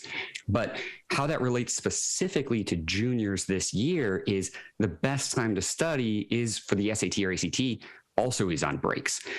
And it's a great thing to study because you're learning rhetorical skills, grammar skills, mathematics, reading comprehension. So it can help students in high school, in college, in life to learn those skills, also help them on the SAT and ACT, and to get into college and get more scholarships for college. So students can start prepping now for that February ACT. No pressure. They can even delete ACT scores at any time if they don't like their result, but that's easier than trying to prep at the end of the year during May and June when their AP exams and finals are. Okay, and so right now, SAT, ACT, I mean, you can take them, for the February month, and I guess now is the time to really kind of ramp up for that. And I know, based upon our previous conversations, I mean, you are a big proponent of, hey, take the test as many times as you can just to kind of get into the familiarity of taking that entire test, because the more you do it, the better you'll get, right? Absolutely. So what a lot of families don't know is that most colleges in the U.S. use what's called a Common App. So that's just some centralized app that you input all your information into, and it goes out to all the colleges. On the Common App, you can only put in your highest verbal score ever and your highest math score ever from the SAT. And same thing for the ACT, only your highest English, math, reading, or science scores. So for the vast majority of schools in the country, you can only show them your highest scores anyway. So you can keep taking the test multiple times and even just work your scores up in each individual section. Again, just to be able to highlight your skills and all your hard work to colleges to help you get you in. You know, David, there's a question that keeps on coming up more and more, because I've had two kids that have gone through this process, and I have a high school senior who's already made his selection. And I keep on getting the question, well, you know, the SAT and the ACT, they're not required by most colleges anymore. And if I don't have a good test, then I should not send it to my prospective colleges. What's considered a good test, and is that still a rule of thumb that you agree with? Fantastic question, and the question that everyone's trying to ask, and there's so much confusion around this because of that. So the general rule of advice, though it does matter based on the student, the high school that they're coming from, and the college that they're applying to. But the general rule of advice is you can look up a school's median SAT or ACT score, and they'll give you the 50 percentile range. So let's say the 50 percentile range is a 26 to a 30. That means the middle 50% got that score. If you're at the bottom of that middle 50%, so the 26 in this case, or anything above, submit your score. So that means only don't submit your score if you're below that 26, below their 25th percentile. And even in some instances, you still might want to do that. Like if you're from some unknown school applying to a top school, they still might want to submit you, and at least a half decent SAT or ACT score can help get their attention. Interesting. I like that insight a lot. Let's see. What else can we talk about with regards to the holidays? How people should get started when it comes to, you know, prepping for the next exam, the SAT or the ACT? I know a big question is, well, which one should I start testing for? Should I start testing for the ACT or the SAT? Fantastic. So what I would do if I was in a student's shoes right now is I would Google official SAT practice test, official ACT practice test. Make sure they're the official exams. Download a past official test from the College Board website. Download an official past ACT from either the ACT website, or you can get the ACT study guide that has 5 official tests. Make sure to start with an official test of each, then compare your scores.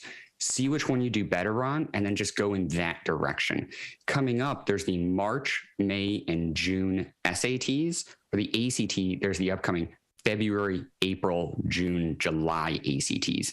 There's also free prep online from Khan Academy for the SAT, or through the ACT, there's free prep for 20% of students, because 20% of students are on fee waivers. So you can likely get free prep for the SAT or ACT, or buy a prep book, or enroll in a class, or get a private tutor. So there's any way that you learn best, there's resources to help you.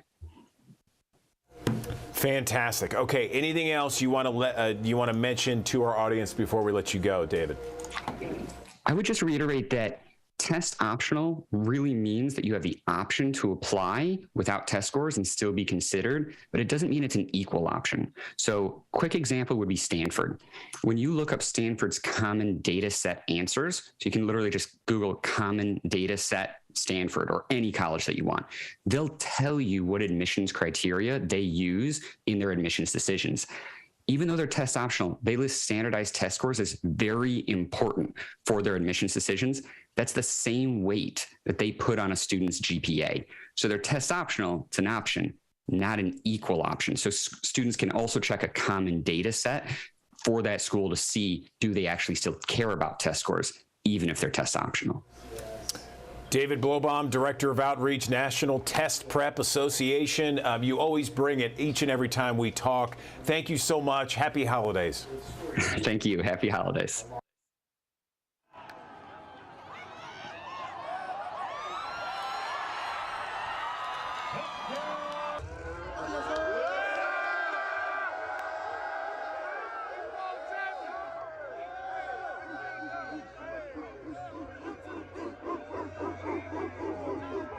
Well, the Memphis Tigers coming to Dallas and beating down Utah State in the first responder bowl, 38-10. The Tigers winning in almost every statistical category. The Tigers with more passing yards. The Tigers with more total yards. The result, you saw it, you know it. In case you don't know it, I'm about to tell you right now. The Tigers winning 38-10 to end their season 7-6. I think I can finally exhale. You know, I mean, you guys know good and well, and I don't try to hide from it. The college football season's quite different, and the job of a head coach is unique year to year. And but to get a bowl win and as a champion, that's huge, because you look at, you know, there's only so many teams in college football that can end as champions. And the guys in the locker room know we've got bright days ahead. I feel like all of our offensive skill players played well today.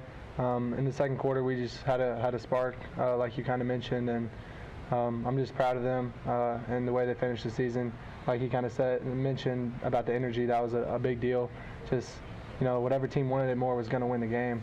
We had a bunch of players make plays. The grind, blood, sweat, and tears you had with the guys, man, and just to end it this way, it's great. It's bittersweet, you know.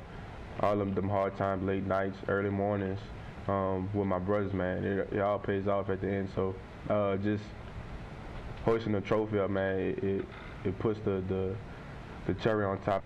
I love the guys, man. I told everybody, for the most part, if not everybody on the sideline, I got to most of them, you know, told them I love them and I appreciate them for everything that they've done, and, you know, just continue to follow the process. The Memphis Tigers ending the season the way you want to end the season, with a dub. In Dallas with the Tigers, Doc Holliday, Action News 5 Sports.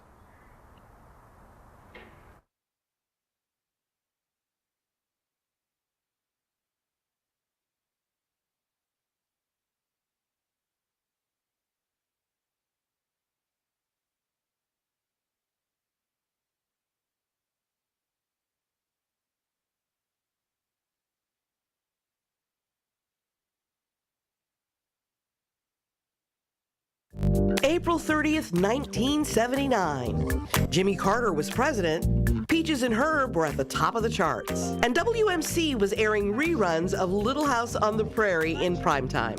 In the newsroom at 1960 Union Avenue, Jarvis Greer was on desk duty his first day on the job. The former defensive back clocked in just 2 days after graduating from Memphis State with a degree in communications. Within 2 years, he was on air, filling in for his mentor, legendary sports director Jack Eaton. Jack is still fogged in Virginia tonight after last night's Virginia Tech-Memphis State game. They weren't able to get out because of all the fog, couldn't fly, so maybe he'll be back by tomorrow. In the meantime, you're here. He might be back by tomorrow, but we still got some good basketball action for you tonight. Hit it. The Christian Brothers College Buccaneers went to battle with the mighty bunch from David Lipscomb tonight over the De La Salle Gym. The rest, as they say, is history. You went out there without the helmet on? Butted head just like gold. Panthers' pass defense is also rated #1 in City Class A ball. A total of 16 different mini games or quarters will be played at several different locations around town. Throughout the early 80s, Jarvis covered everything from football to fishing. That's him with Bill Dance in 1983.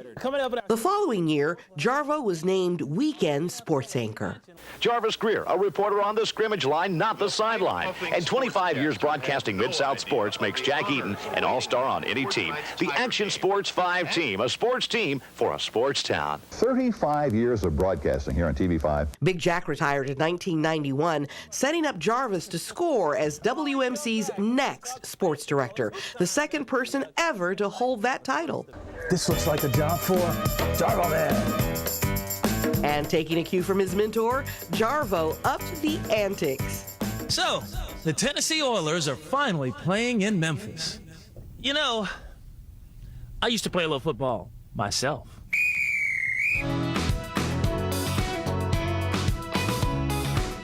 One of my favorite Jarvis moments is from 2000 at the opening of AutoZone Park. Let's do something I've always wanted to do. Go for it, buddy.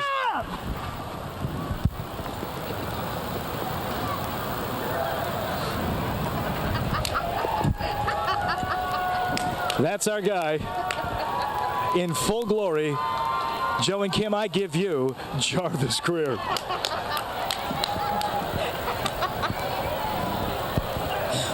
We don't know about his mental status, but we know he is safe.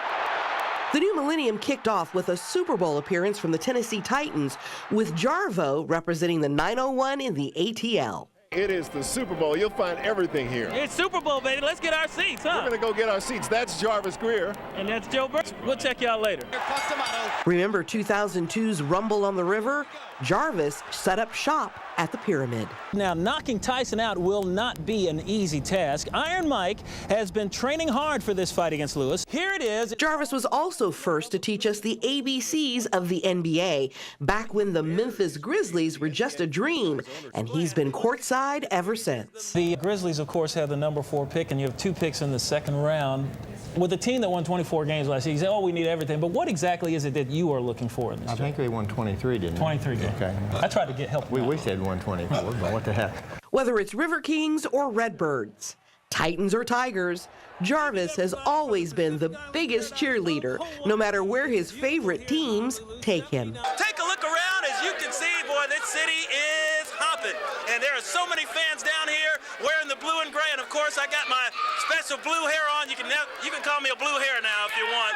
It is just fantastic to be down here in the Big Easy. Hi, I'm Jarvis Greer in Atlanta at Phillips Arena for the NBA 2003 Rookie Challenge game. It's absolutely beautiful here in Hawaii. Today is the last big practice for the Memphis Tigers. Hey, the sun's shining brightly here in New York City, covering the Tigers in the Miami Beach Bowl. That's it for sports. For more than 4 decades now, Jarvis has ended his nightly reports with signature moves.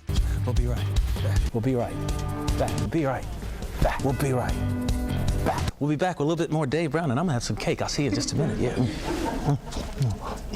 So when cancer sidelined him early last year, viewers took notice. Now, when he returned after surgery, Jarvo once again proved his MVP status.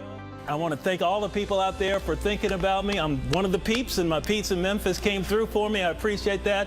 My wife stood by me the whole time, and you know, we're still kind of going through it, but it's all good. Jarvis Greer makes us proud to call this place home, and for that, we simply say, thank you, Jarvo, for 43 years. We're your biggest fans. Yeah, this has been just an awesome experience. You know, 43 years, it'll be April 30 is my anniversary working here at 1960 Union, and now I'm gonna get choked up. Losing my tie a little bit here. But I learned from my great mentor in the sky, Jack Eaton, and what I learned is be yourself, enjoy yourself. If it's worth doing, it's worth having fun. And I've had fun doing this, and I've hoped the people out there had fun watching. That's it for sports. We'll be right back. Boom, inside. Great stuff right there. Okay, so as we know that the year is wrapping up, many people will be making financial resolutions for 2023. Researchers say don't wait until January 1st to make those money moves. Jen Sullivan has 5 things those financial analysts recommend that you do right now to set yourself up for financial success in 2023. Before you ring in the new year, how about reining in your 2023 finances? You want to be able to have your ducks in a row. You want to have your finances organized. After a year of historic inflation, rising interest rates, and growing recession fears, this duo of financial experts say now is the perfect time to reflect on your spending and plan for the future. Prioritize paying off high interest rate debt, bulking up your emergency fund. If improving your finances is one of your 2023 resolutions, here are 5 money moves to consider these final days of the year. 1. Look ahead and decide which big purchases you'd like to make next year. Then create a plan to afford that new car, house, or trip. Making sure that you are building all of that into your budget is going to be number 1. 2. Look back at your expenses and figure out what worked and what didn't. 3. Tackle that lingering debt. Either pay it off now and avoid dragging it into next year, or come up with a plan to pay it off in 2023. We see the feds raising the rates on interest, and so things like credit card debt, personal loans, anything that has a variable interest rate is going to cost you more. 4. Boost your emergency fund. Figure out the most scaled back amount you need in order to get by month to month. That's going to include housing. It's going to include basic food and groceries, not a lot of dining out. And 5, decide how much you'll invest next year and in what. Just make sure that you're earmarking money for investing that you are not going to need for at least the next 10 years. For today's Consumer Watch, I'm Jen Sullivan.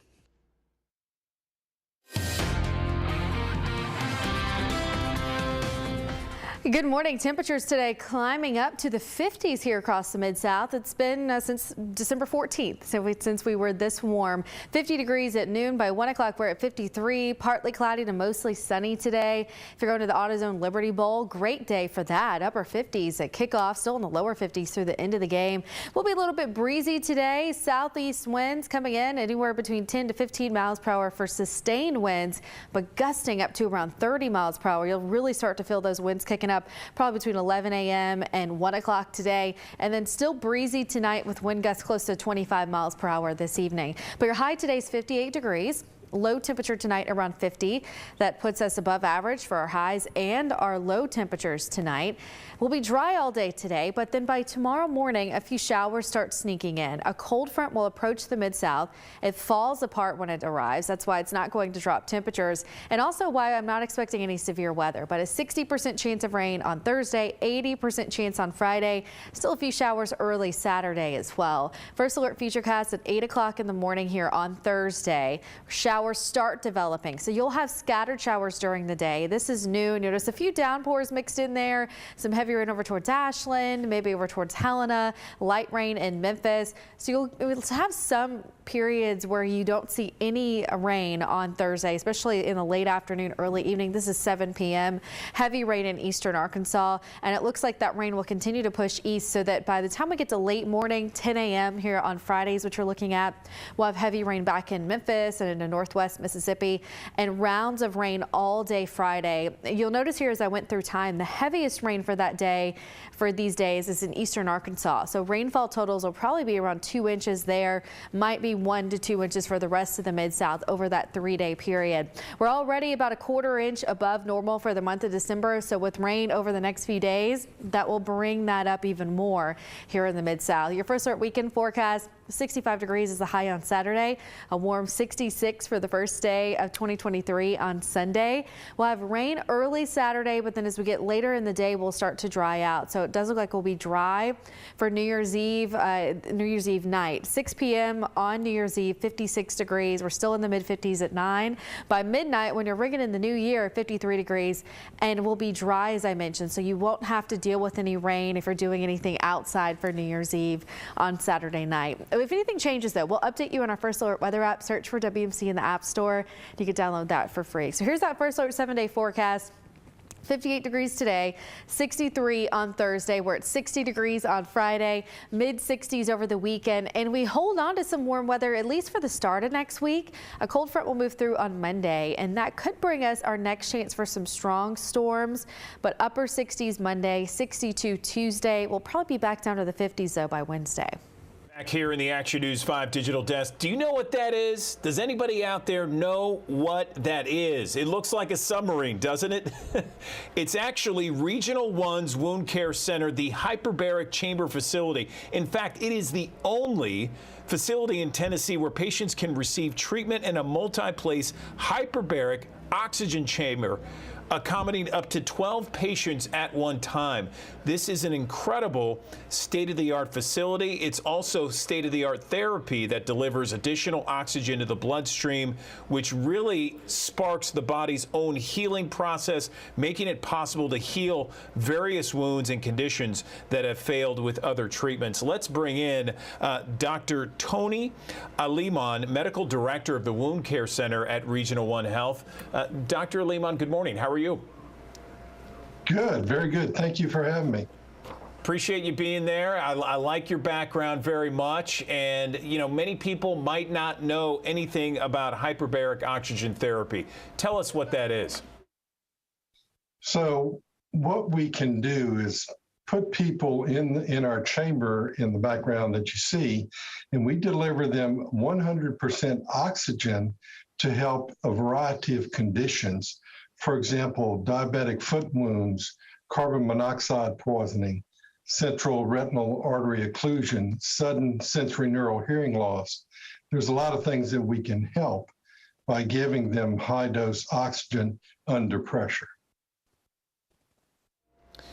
And how does oxygen help heal wounds that people have?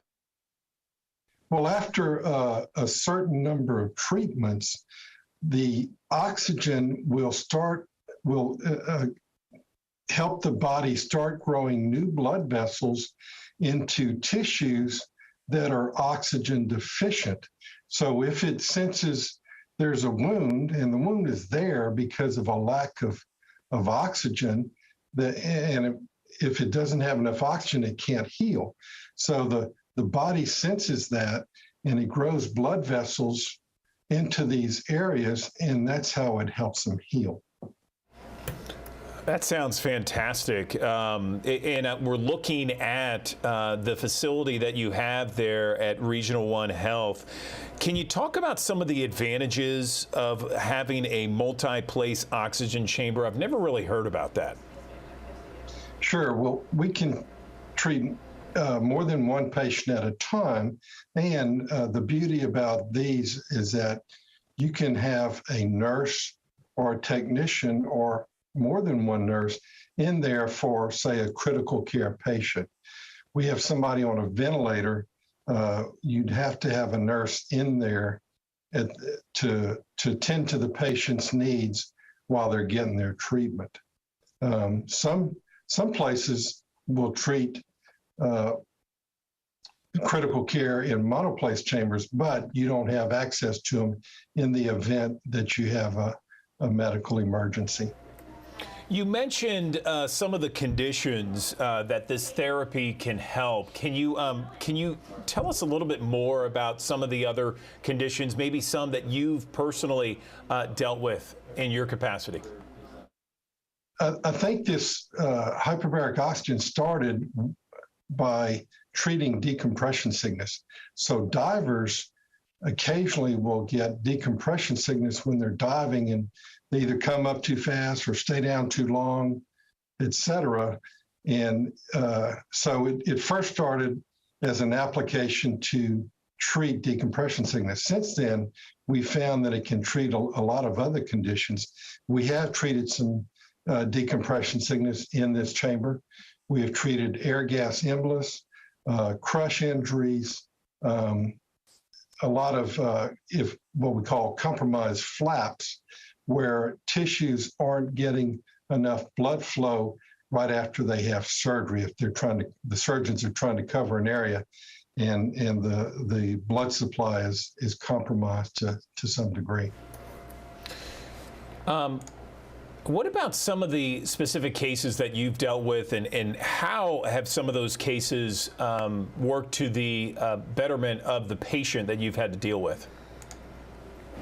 So I had one gentleman who had radiation to his throat, and he had so much swelling in his vocal cords that he required a tracheostomy.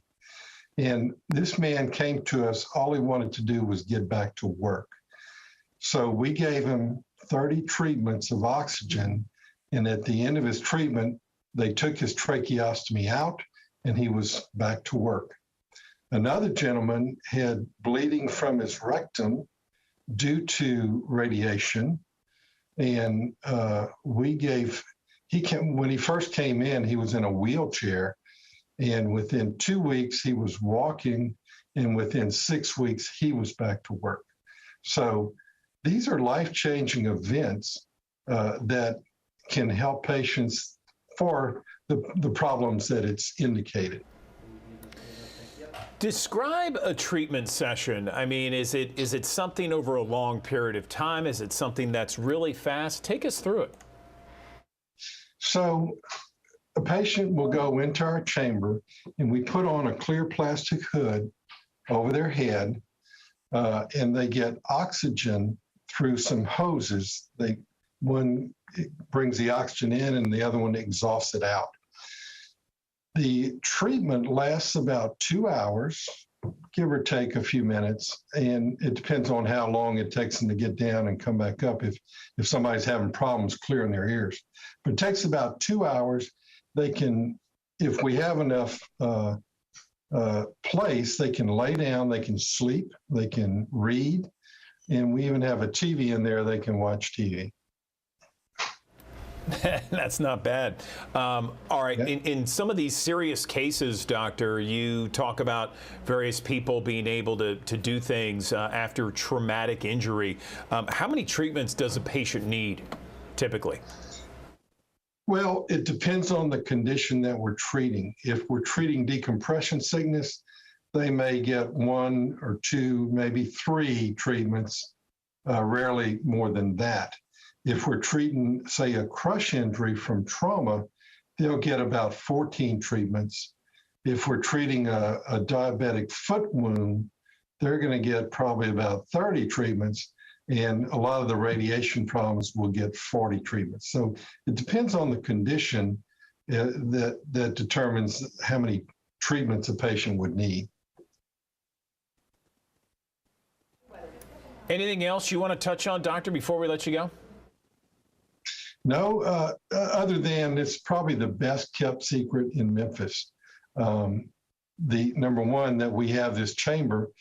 Some of the doctors in our hospital, I don't think even know that we have this chamber. But the other thing is that there's so many conditions that it can help.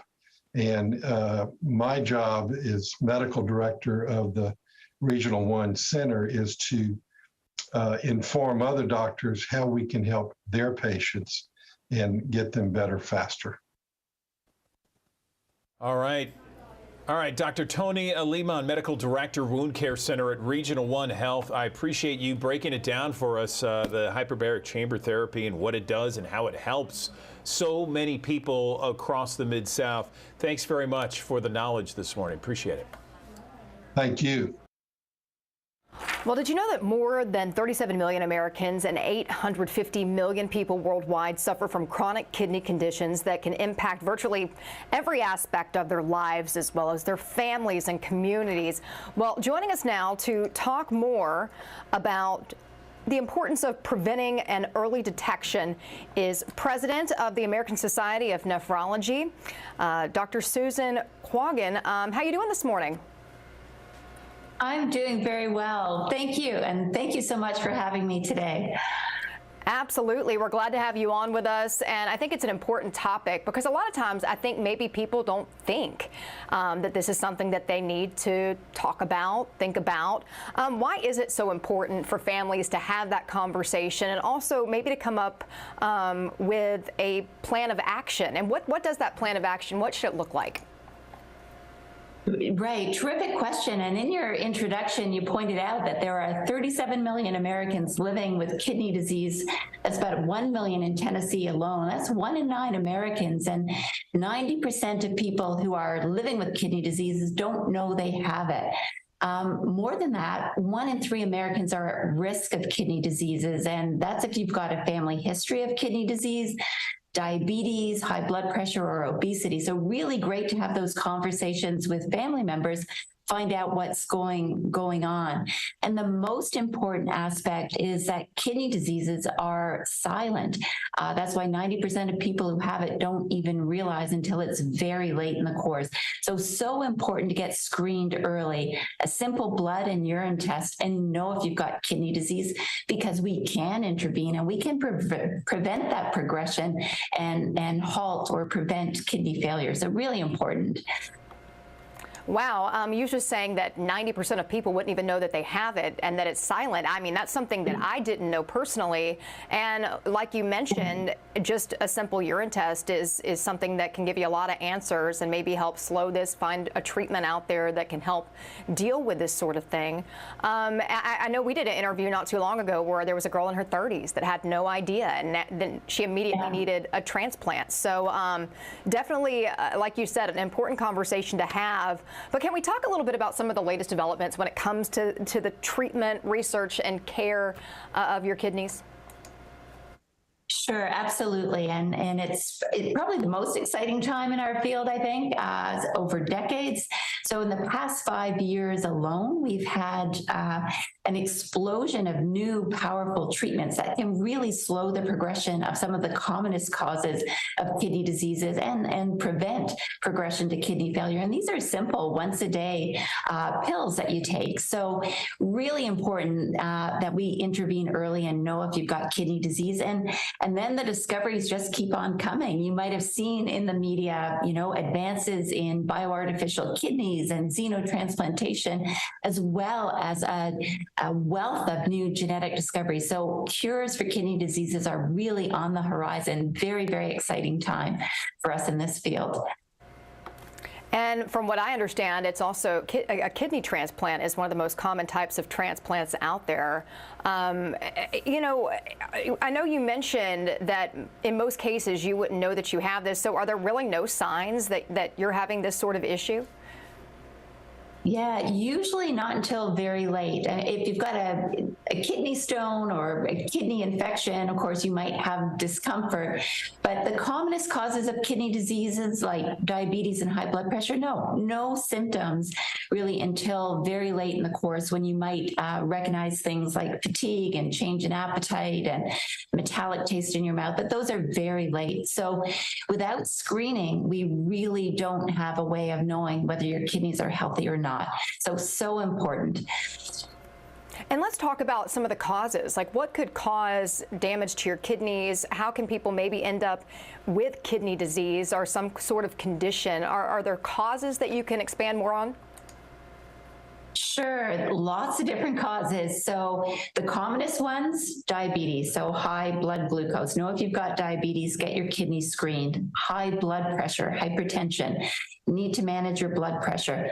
Family history, because there are genetic causes of kidney diseases that run in families. So if you know someone in your family with kidney disease, get checked. Obesity is linked to kidney diseases and many, many other causes. Too many for me to mention today, but COVID was another common cause of causing kidney failure, certainly in serious forms of it. So lots of different causes of kidney diseases and affects the entire population. You mentioned a 30-year-old from early on in childhood all the way to older adults. So super important to be tested, know if you're at risk.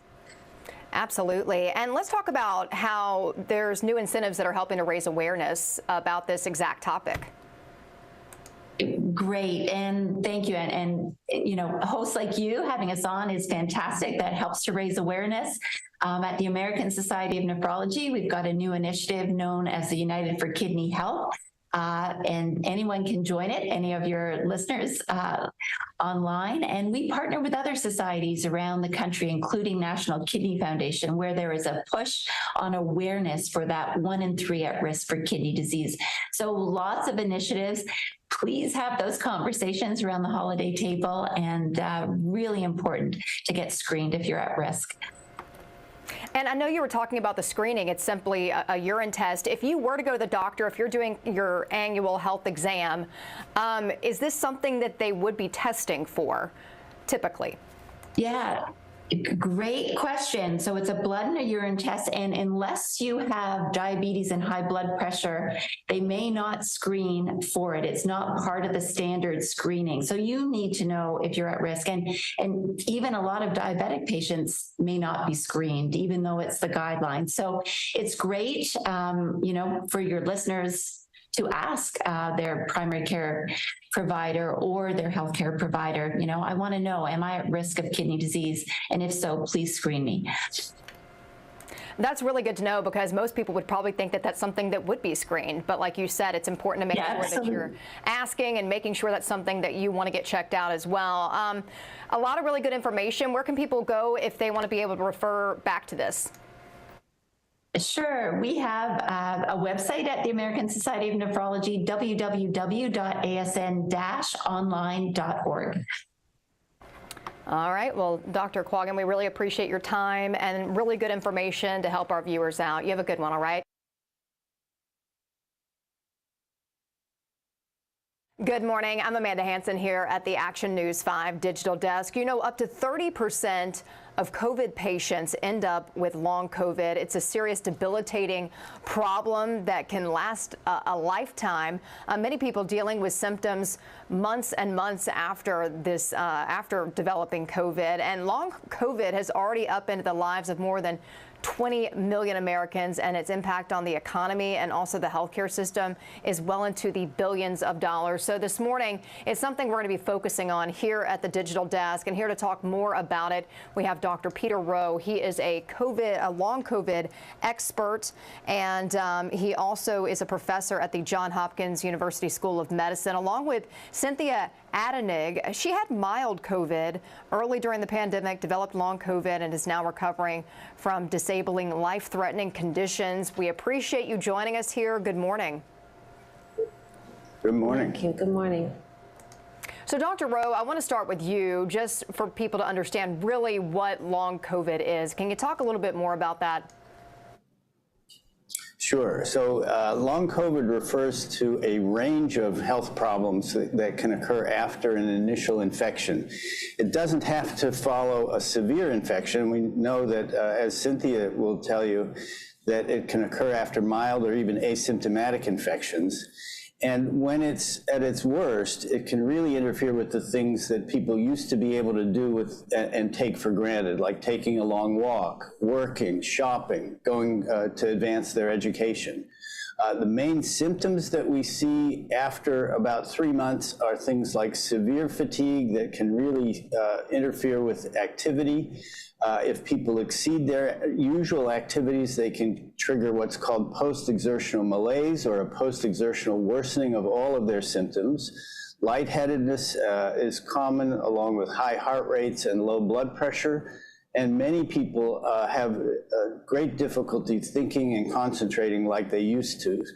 You can see other problems affecting the respiratory system, like coughing, changes in taste and smell, and essentially the symptoms of long COVID can be quite varied and originate from any organ that COVID initially infects. And it's frustrating for those that end up with COVID, and then it's like this just doesn't go away, that head fogginess, and I mean, even other things. You said it varies. And even if you have a mild case, this is something that can happen to you. One thing I want to ask, though, could this impact people that even have been vaccinated? What are you seeing? Because it seems like this is something that we're still learning more about. That's absolutely correct. And we know that vaccination protects against long COVID, but it's not complete. And so that if you get a breakthrough infection after being vaccinated and boosted, you can still have long COVID develop afterwards. And I think the fact that the virus is continuing to circulate in the community means that all of us are at risk for further infections and possibly for these severe long-term symptoms. Now, Dr. Rowe, are there any treatments or cures for someone that is living with this long COVID? What can people do? So two points of emphasis there. One is that there's no single agent that we have in our medical toolkit that will treat long COVID in all instances. And that needs to be a focus of the research that's going on around the world. But that doesn't mean that there's nothing to do. So we have treatments that can be very effective for migraines if people have post-COVID migraines. We have good treatments for their high heart rates and low blood pressure problems that are common in the circulation after COVID. And we can treat a variety of pain problems as well. So there are treatments out there for specific symptoms, but still no universally effective single treatment for the entire illness. So, Cynthia, I kind of want to bring you in and talk to you just because you're someone that has experienced this. You had that mild case, and I'm sure you never imagined that you would end up with long COVID. Just tell me about what that was like for you. What were some of the things that you experienced? Yeah, I never imagined my life the way it is today. From my mild infection that I got in March 2020, I didn't have what was considered to be the well-known symptoms of active COVID. In fact, it was so mild, it was sniffles for maybe 2 days. And afterwards, I thought I was okay, but as the weeks went on, I developed life-threatening, severe illnesses. And some of that was extremely high heart rate, even if I'm sitting or laying. I experienced crippling fatigue that made just brushing my hair impossible. And I also developed an anaphylaxis type reaction to a wide range of food and water overnight that led to me being bedbound for weeks. And I even lost my mobility and relied on a wheelchair for mobility for several months. And not enough is known about long COVID. So I didn't have proper care for several months. And I still today remain mostly homebound. And I need a lot of medications just to eat every day, to have just a tiny bit of a function, but I still remain disabled 2.5 years into long COVID. I can't even imagine. And for you, I mean, this was obviously a major life change. And when you first started having these symptoms that came up, did you immediately think COVID or what? I mean, did you have any idea that that's what this was? At the time, I don't even know if there was the term long COVID at that point. You're correct. At that time, there was no term long COVID, so I had no idea what was wrong with me. No doctor that I went to several doctors, several ER trips. They had no idea what was wrong with me. They misdiagnosed me as having anxiety, but because there was so little known about why I was suddenly reacting to all those foods, I lost 50 pounds in 4 months, and it really was life-threatening. I developed life-threatening illness because of those symptoms. Then I was afraid that I was going to die, and because I had no answers. And then I found an online support group before long COVID had a name, and there was so many people, tens of thousands, that had my symptoms. I was like, oh, okay, this is it. This is exactly what this is, and that really helped me to learn how to manage my symptoms along the way. And, I've talked with people that have felt like that, I'm still dealing with symptoms well after, having COVID. And in a sense, they felt frustrated because it was one of those things where people just couldn't understand when they would say that, my brain is foggy, or have these types of symptoms. Was that something that you experienced, and what did it mean for you when you finally did find that support group and you said, you know what, I'm not the only one experiencing this? Yeah, it was really confusing to figure out what was happening to me, because there were so many symptoms all over my body, top to bottom, and to have that cognitive decline on top of the crippling fatigue made even going to one doctor's appointment, I would have to rest for 2 days after just one doctor's appointment, and I would struggle to tell the doctor my symptoms because of the cognitive decline. So it's like a double whammy of bad. And that support group was really instrumental in validating me when doctors at that time couldn't. Their education for doctors just was not there. And even now, I know I'm still not properly diagnosed with all the things and the ways that COVID has affected me even 2.5 years into it. You know, and I see here that obviously now you're a long COVID patient advocate, and you've testified before Congress about the need for long COVID support. Can you tell me a little bit about that? Yes. Unfortunately, one time when I went to the hospital for dangerously low oxygen and dangerously high heart rate, and the ER staff didn't believe that anything was wrong with me, even though the machines were registering that my heart rate was extremely high. And so they threatened to have me arrested for seeking care during that incident. And because I, in my wheelchair, started filming it, that catalyzed me into becoming an advocate. And I said, if this is happening to me, I know it's happening to others.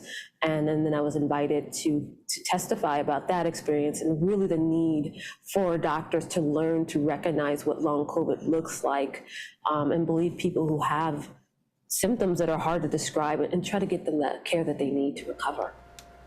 And Dr. Rowe, this is where I want to kind of bring you back in, just to kind of see what's being done to find out more answers about long COVID and what more should we be doing. And I know y'all got to wrap up soon, so if you could just kind of maybe touch on that and say where we can get some more information, we can wrap up here, because I know you have some other interviews coming up. Sure. So one of the places you can get information and learn about this is the solvelongcovid.org website, where you can get information about the symptoms, learn about how you could get involved. This is a nonprofit that has been working in this field for over 30 years, trying to catalyze interest in this illness. In terms of what's being done, they're offering seed grants for junior researchers. And we need lots more research nationally and internationally. Thankfully, that's happening because of this huge economic impact of the long COVID. But the Recover Initiative at the NIH is one big study, but there are many, many studies that people can get involved in. We need a lot more in terms of clinical sites to care for people with these problems. Most people with long COVID are finding that it's hard to access medical care. So that's an area that we really need to address in the healthcare system. Dr. Rose, Cynthia, I appreciate you being so vulnerable and sharing your story. I know you'll have some other interviews to get to, but I appreciate your time, and I could talk about this on and on and on. So thank you so much. Thank you. Appreciate it. All right, let's talk about the holiday season, and we're right in the middle of it, okay? We have everything on our list. We're getting a lot of things are coming at the last minute, and a lot of times we want to gift wrap things and get things sent to us. Of course, it comes in boxes, and then there's the wrapping paper. On all of that, okay, you may not think about that, but there is a lot of waste going on. In fact, the EPA says Americans generate an additional 1 million tons of waste each week of the holidays. You can help by reusing and recycling, of course, but you need to make sure you recycle right. Let's bring in WM's Brent Bell to talk to us more about some of the best ideas for recycling. So, you know, Brent, we're bombarded with all kinds of wrapping paper and boxes when we order online. First off, can most things be recycled like boxes? And what are some easy rule of thumbs to live by during the holiday season? Good morning. Sure, good morning. So WM's the nation's largest recycler, and we see a lot of the good and the bad stuff come in through our recycling facilities during the holiday season. So a few quick tips: paper, cardboard, bottles, and cans can be accepted in all recycling programs. If you do get your cardboard box, here's the best tip. Take out the recycling, the bubble wrap. Take out the bubble wrap. Flatten the boxes down, put those in the bins. Those are great. If you look at when you're choosing your gift bag selection, bags that have a lot of laminate, a lot of glitter on there, not very recycling friendly. So choose a craft bag like this one. These are very recycling friendly and can be turned back into a new garbage bag in no time at all. So as you're looking through your recycling bin, make sure you're recycling the right items: paper, cardboard, bottles, and cans, widely accepted. How should we dispose of some of those Christmas lights? You know, sometimes on the Christmas tree we have some broken lights. Are they recyclable? What can we do for those? Yeah, so lights are a great idea. Extension cords, batteries, things that plug in. They don't belong in a normal curbside or recycling program. You can take those back to oftentimes a retail location, like a home goods store, like a Lowe's, Home Depot, Walmart. They'll often take back some of these electrical items, but they don't belong in the recycling bin. Sometimes, you know, they can tangle up the equipment, and so we encourage our folks to take those to store locations again. What about some common mistakes out there that you see overall with recycling? Not just the holidays, but overall. I mean, a lot of times, let's say something in the kitchen, you know, perhaps breaks down. Is it a good rule of thumb to, you know, remove any food with it or remove any items inside and so you can recycle it? I mean, what are some common mistakes and some good reminders for people out there? Yeah, so as you're emptying out your plastic jars and tubs and lids, these are great for recycling, but we do ask that they're clean and dry, so take those out. There's other items that come in the recycling bin. We call it wish cycling. So folks that are putting too many items in the bin that really don't belong there, like a propane tank. These don't belong in the recycling bin. When they're compacted, these can actually cause an explosion. It can be very dangerous to our workers or drivers. And then my personal pet peeve is the bowling ball. We get 6,000 bowling balls a year that come into our recycling facilities. They do not belong in the recycling facility. They cause a lot of damage, as you can imagine, through our equipment. So we really encourage folks to make sure that those items don't go in the recycling bin. Look back at the proper locations to take these materials back, especially when it comes to batteries and propane tanks. Wow. Did you say 6,000 bowling balls? That's right. We get a lot of bowling balls for some reason, and they're not recyclable in the programs today. But we definitely encourage folks not to put bowling balls in their recycling bin. Let me ask you, when someone does send things that aren't recyclable, for example, some plastic bags or electrical cords, what happens when they are sent to you? Where does it go? Yeah, so when it does come into our facilities, we have WM's done a lot of investments, hundreds of millions of dollars in facilities. This is one of our newest investments facilities behind me. What happens is it causes some downtime in those facilities because it gets tangled around all the machine and equipment. And sometimes if you're putting the good items in the bin, it'll destruct that item and make it so that it's very difficult to recycle as well. So anything that could tangle in the bin, chains, garden hoses, you know, the extension cords, Christmas lights, we encourage folks to not put those in the recycling bin. If there's a take-back program at a retail store, that's fine. And sometimes it just may have to end up in the garbage. What about, let's talk about Christmas trees for a moment. What are the best ways to recycle those? Yeah, so like this beautiful Christmas tree behind me, oftentimes communities will have local collections. It's more of an organic collection. These trees can be collected with yard waste, turned back into, you know, mulch and other things like that. They're great for the environment, but they don't belong in the recycling bin. But look for your local chapter to collect. Maybe there's a drop-off center. They have around Christmas time. We see those pop up. They could take these back and actually turn them back into mulch. You know, Brent, this has been very informative for people just, you know, wanting to encourage sustainability this time of year. Where can viewers find some more information on this? Yeah, so we encourage folks to visit our website, WM.com. We have a Recycle Often, a Recycle Right page. It'll show you all the good items that you can put in the bin and then items that you can't put in the bin. We also encourage you to check with your local municipality on what's acceptable for their local program. Sometimes they vary from city to city. Okay, Brent Bell, Vice President of Recycling Operations with WM. We really appreciate your time. Happy holidays. Amanda Hansen here at the Action News 5 Digital Desk. It's a program through Regional One Health that identifies vulnerable patients who frequently visit the ER and have numerous inpatient stays and addresses those medical needs. We're talking about One Health, and joining me this morning to talk more about it is Susan Cooper. She is the Chief Integration Officer at Regional One Health. Susan, good morning. How you doing? Hey, good morning. I'm doing great, thank you. Well, we're so glad to have you on here. Can you start off by just giving us a little bit of history regarding One Health and what it's all about? Sure. Well, thank you for having us here today. One Health is a program that we started talking about many years ago that was really spun by an idea around why people were coming back to the emergency department multiple times in the course of the year.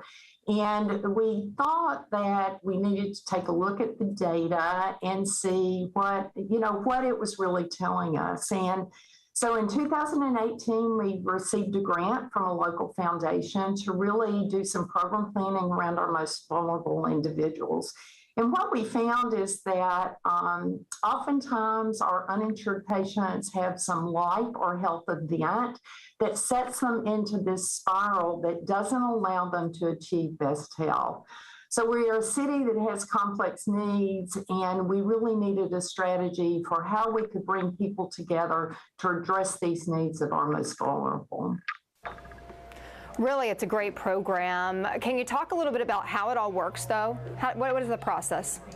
Yeah, that's a great question. Well, all of this begins with the patient in the middle. We don't do anything with our patient or for our patient without our patient.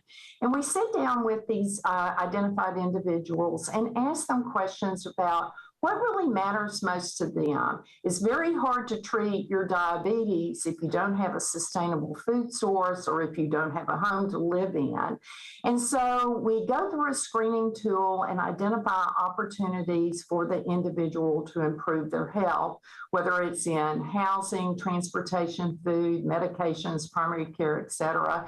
And then we work with community partners to address these needs. We've got more than 200 community partners that come to the table. That's in healthcare, social services, behavioral health, transportation, food, where we all come together and create a community plan of care so that we all are able to use our expertise to better address the needs of these individuals. This is not a clinical model where the person comes in and sees a provider and then the provider writes a prescription to go get certain things. This is really based on nurses and social workers working together with the patient to identify how to move them forward in their journey to health. It takes a community, and I love how it's kind of bringing everybody together to help fill those needs to be able to benefit their overall health, because all of those things matter so much. And it seems like y'all fill just a variety of needs, whether that's food, and connects them to those resources, which is incredible. Can you share a little bit about how patients have really benefited from this One Health program? Any particular stories over the years that have just really stood out for you?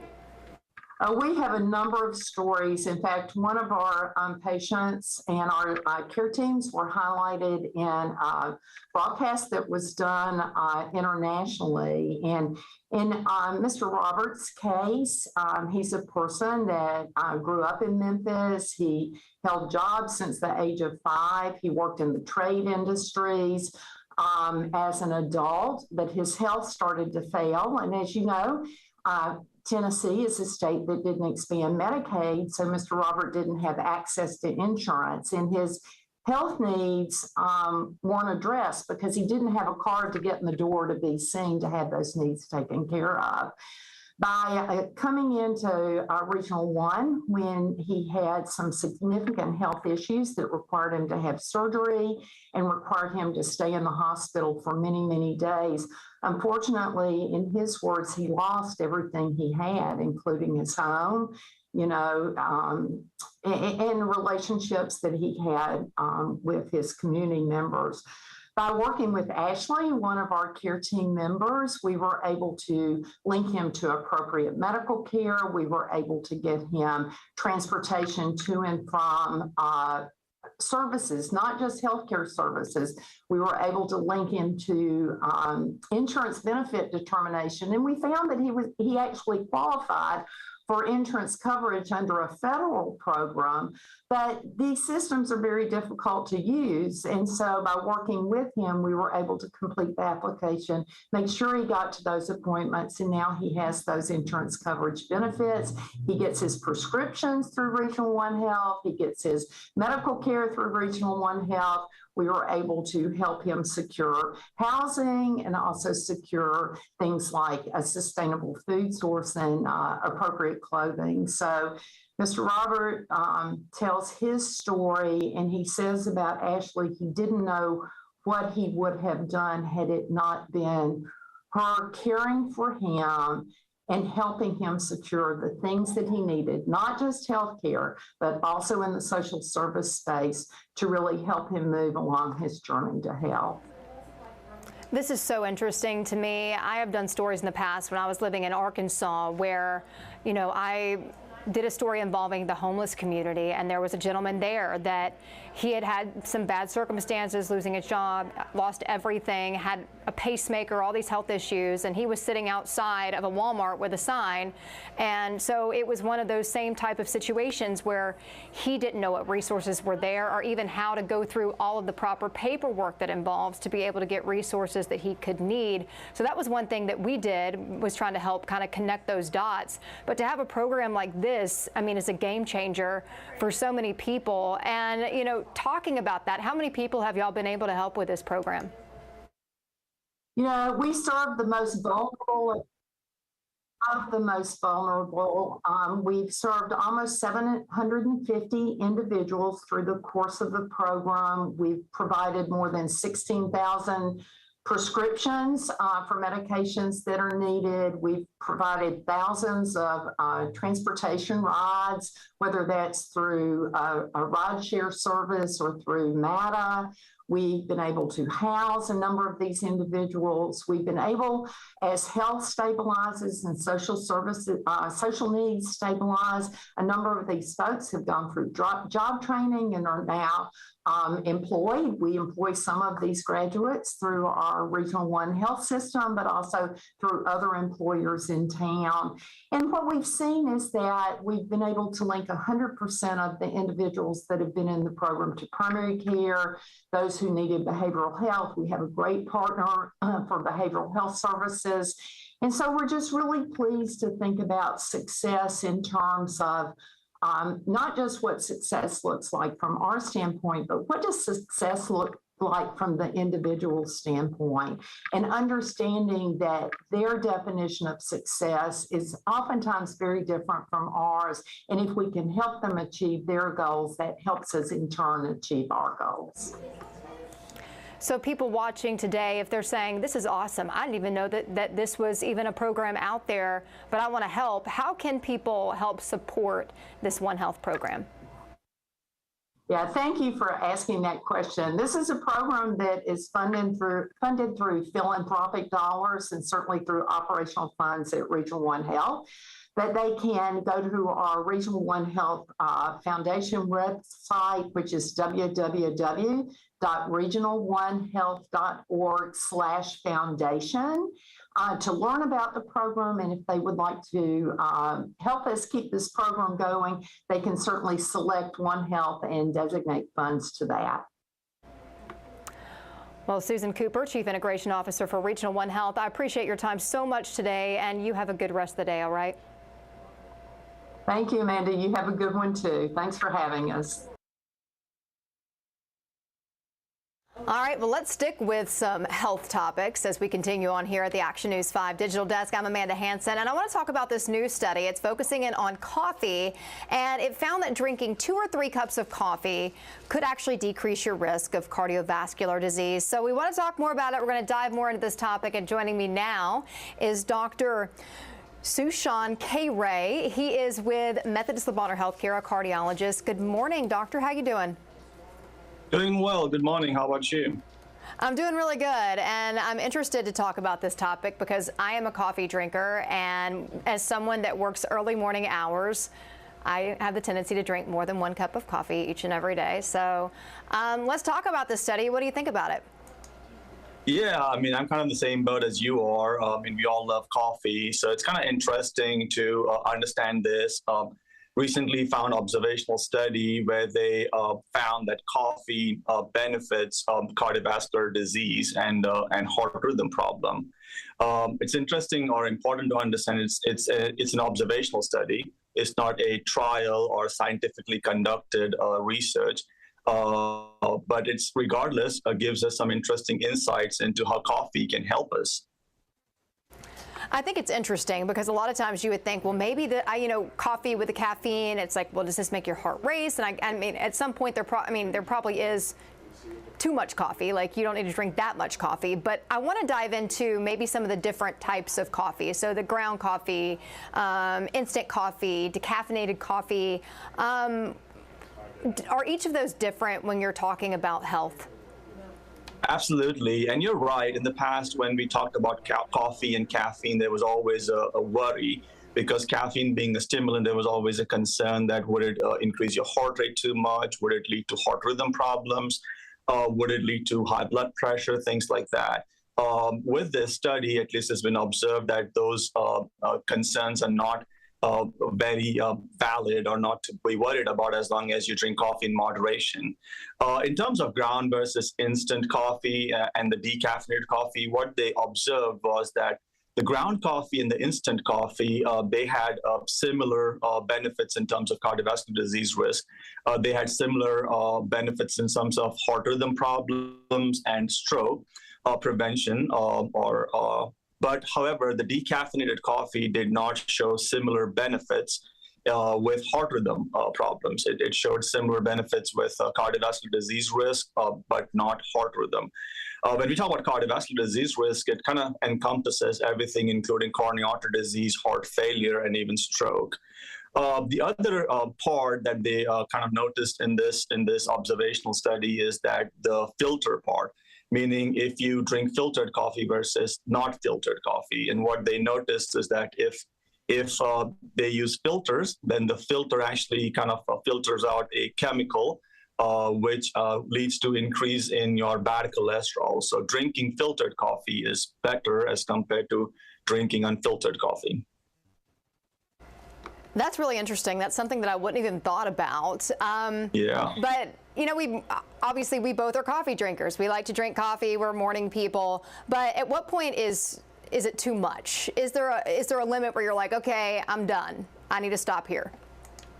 Yeah, what they noticed is that drinking 2 to 3 cups of coffee gives you the most benefit. Now you have to understand that this is a U-shaped curve. So there is people who drink less coffee and people who drink more coffee. So if you drink less coffee, they did not see similar benefits.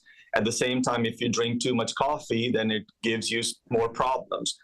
So what they noticed is drinking 4 to 5 cups, and if you kind of start pushing more, then you end up in more trouble than benefits. And so they said in moderation, which is about 2 to 3 cups of coffee, it gives you benefits of drinking it.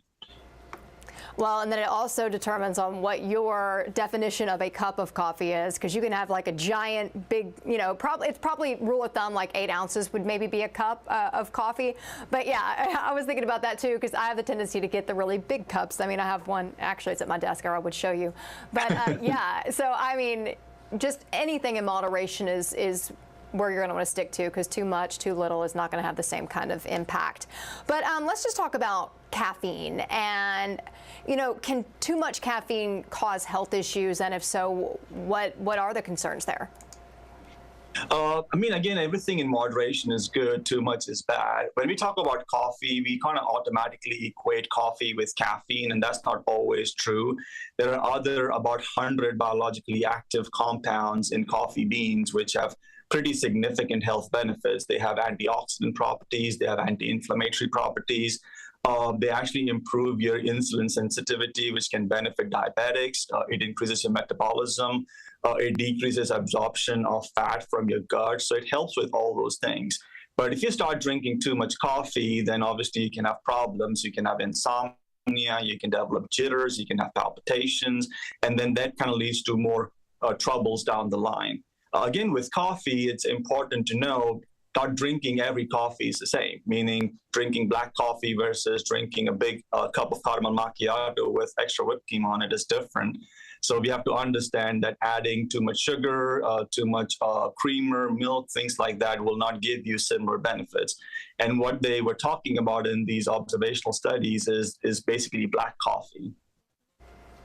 Oh, wow. Well, I can't just drink black coffee. So, I mean, I guess I should also consider moderation with my creamer and my sugar. But yeah, I think this is super interesting. And I know that there are a lot of coffee drinkers out there. So I think this is kind of cool to be able to hear about the impact it could have to help decrease your risk of cardiovascular disease. Is there anything else that maybe we didn't touch on that you want to make sure that we get out there?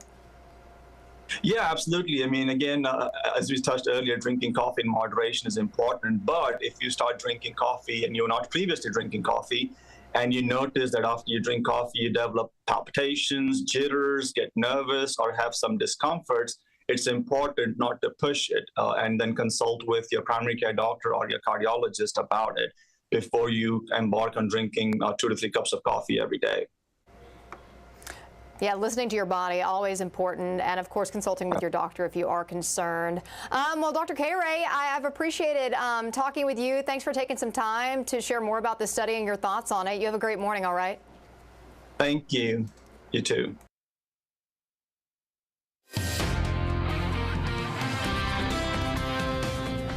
Good morning. Temperatures today climbing up to the 50s here across the Mid-South. It's been since December 14th, since we were this warm. 50 degrees at noon. By 1 o'clock, we're at 53. Partly cloudy to mostly sunny today. If you're going to the AutoZone Liberty Bowl, great day for that. Upper 50s at kickoff, still in the lower 50s through the end of the game. We'll be a little bit breezy today. Southeast winds coming in anywhere between 10 to 15 miles per hour for sustained winds, but gusting up to around 30 miles per hour. You'll really start to feel those winds kicking up probably between 11 a.m. and 1 o'clock today, and then still breezy tonight with wind gusts close to 25 miles per hour this evening. But your high today is 58 degrees. Low temperature tonight around 50. That puts us above average for our highs and our low temperatures tonight. We'll be dry all day today, but then by tomorrow morning, a few showers start sneaking in. A cold front will approach the Mid-South. It falls apart when it arrives. That's why it's not going to drop temperatures, and also why I'm not expecting any severe weather, but a 60% chance of rain on Thursday, 80% chance on Friday. Still a few showers early Saturday as well. First alert futurecast at 8 o'clock in the morning here on Thursday. Showers start developing, so you'll have scattered showers during the day. This is new. Notice a few downpours mixed in there, some heavy rain over towards Ashland, maybe over towards Helena, light rain in Memphis. So you'll have some periods where you don't see any rain on Thursday, especially in the late afternoon, early evening. This is 7 p.m. Heavy rain in eastern Arkansas, and it looks like that rain will continue to push east, so that by the time we get to late morning, 10 a.m. here on Fridays, which we're looking at, we'll have heavy rain back in Memphis and into northwest Mississippi, and rounds of rain all day Friday. You'll notice here as I went through time, the heaviest rain for that day, for these days, is in eastern Arkansas. So rainfall totals will probably be around 2 inches there, might be 1 to 2 inches for the rest of the Mid-South over that 3-day period. We're already about a 1/4 inch above normal for the month of December. So with rain over the next few days, that will bring that up even more here in the Mid-South. Your first alert weekend forecast. 65 degrees is the high on Saturday. A warm 66 for the first day of 2023 on Sunday. We'll have rain early Saturday, but then as we get later in the day, we'll start to dry out. So it does look like we'll be dry for New Year's Eve night. 6 p.m. on New Year's Eve, 56 degrees. We're still in the mid-50s at 9. By midnight, when you're ringing in the new year, 53 degrees, and we'll be dry, as I mentioned, so you won't have to deal with any rain if you're doing anything outside for New Year's Eve on Saturday night. If anything changes, though, we'll update you on our First Alert weather app. Search for WMC in the App Store. You can download that for free. So here's that First Alert 7-day forecast. 58 degrees today, 63 on Thursday. We're at 60 degrees on Friday, mid-60s over the weekend, and we hold on to some warm weather at least for the start of next week. A cold front will move through on Monday, and that could bring us our next chance for some strong storms, but upper 60s Monday, 62 Tuesday. We'll probably be back down to the 50s, though, by Wednesday. All right, that does it for us here in the Action News 5 Digital Desk. Make sure you join us at the top of the hour for Action News 5 midday, and then you can join us again Thursday morning bright and early for another edition of the Action News 5 Digital Desk. We do it Monday through Friday, 8 o'clock until 11 o'clock in the morning. Take care.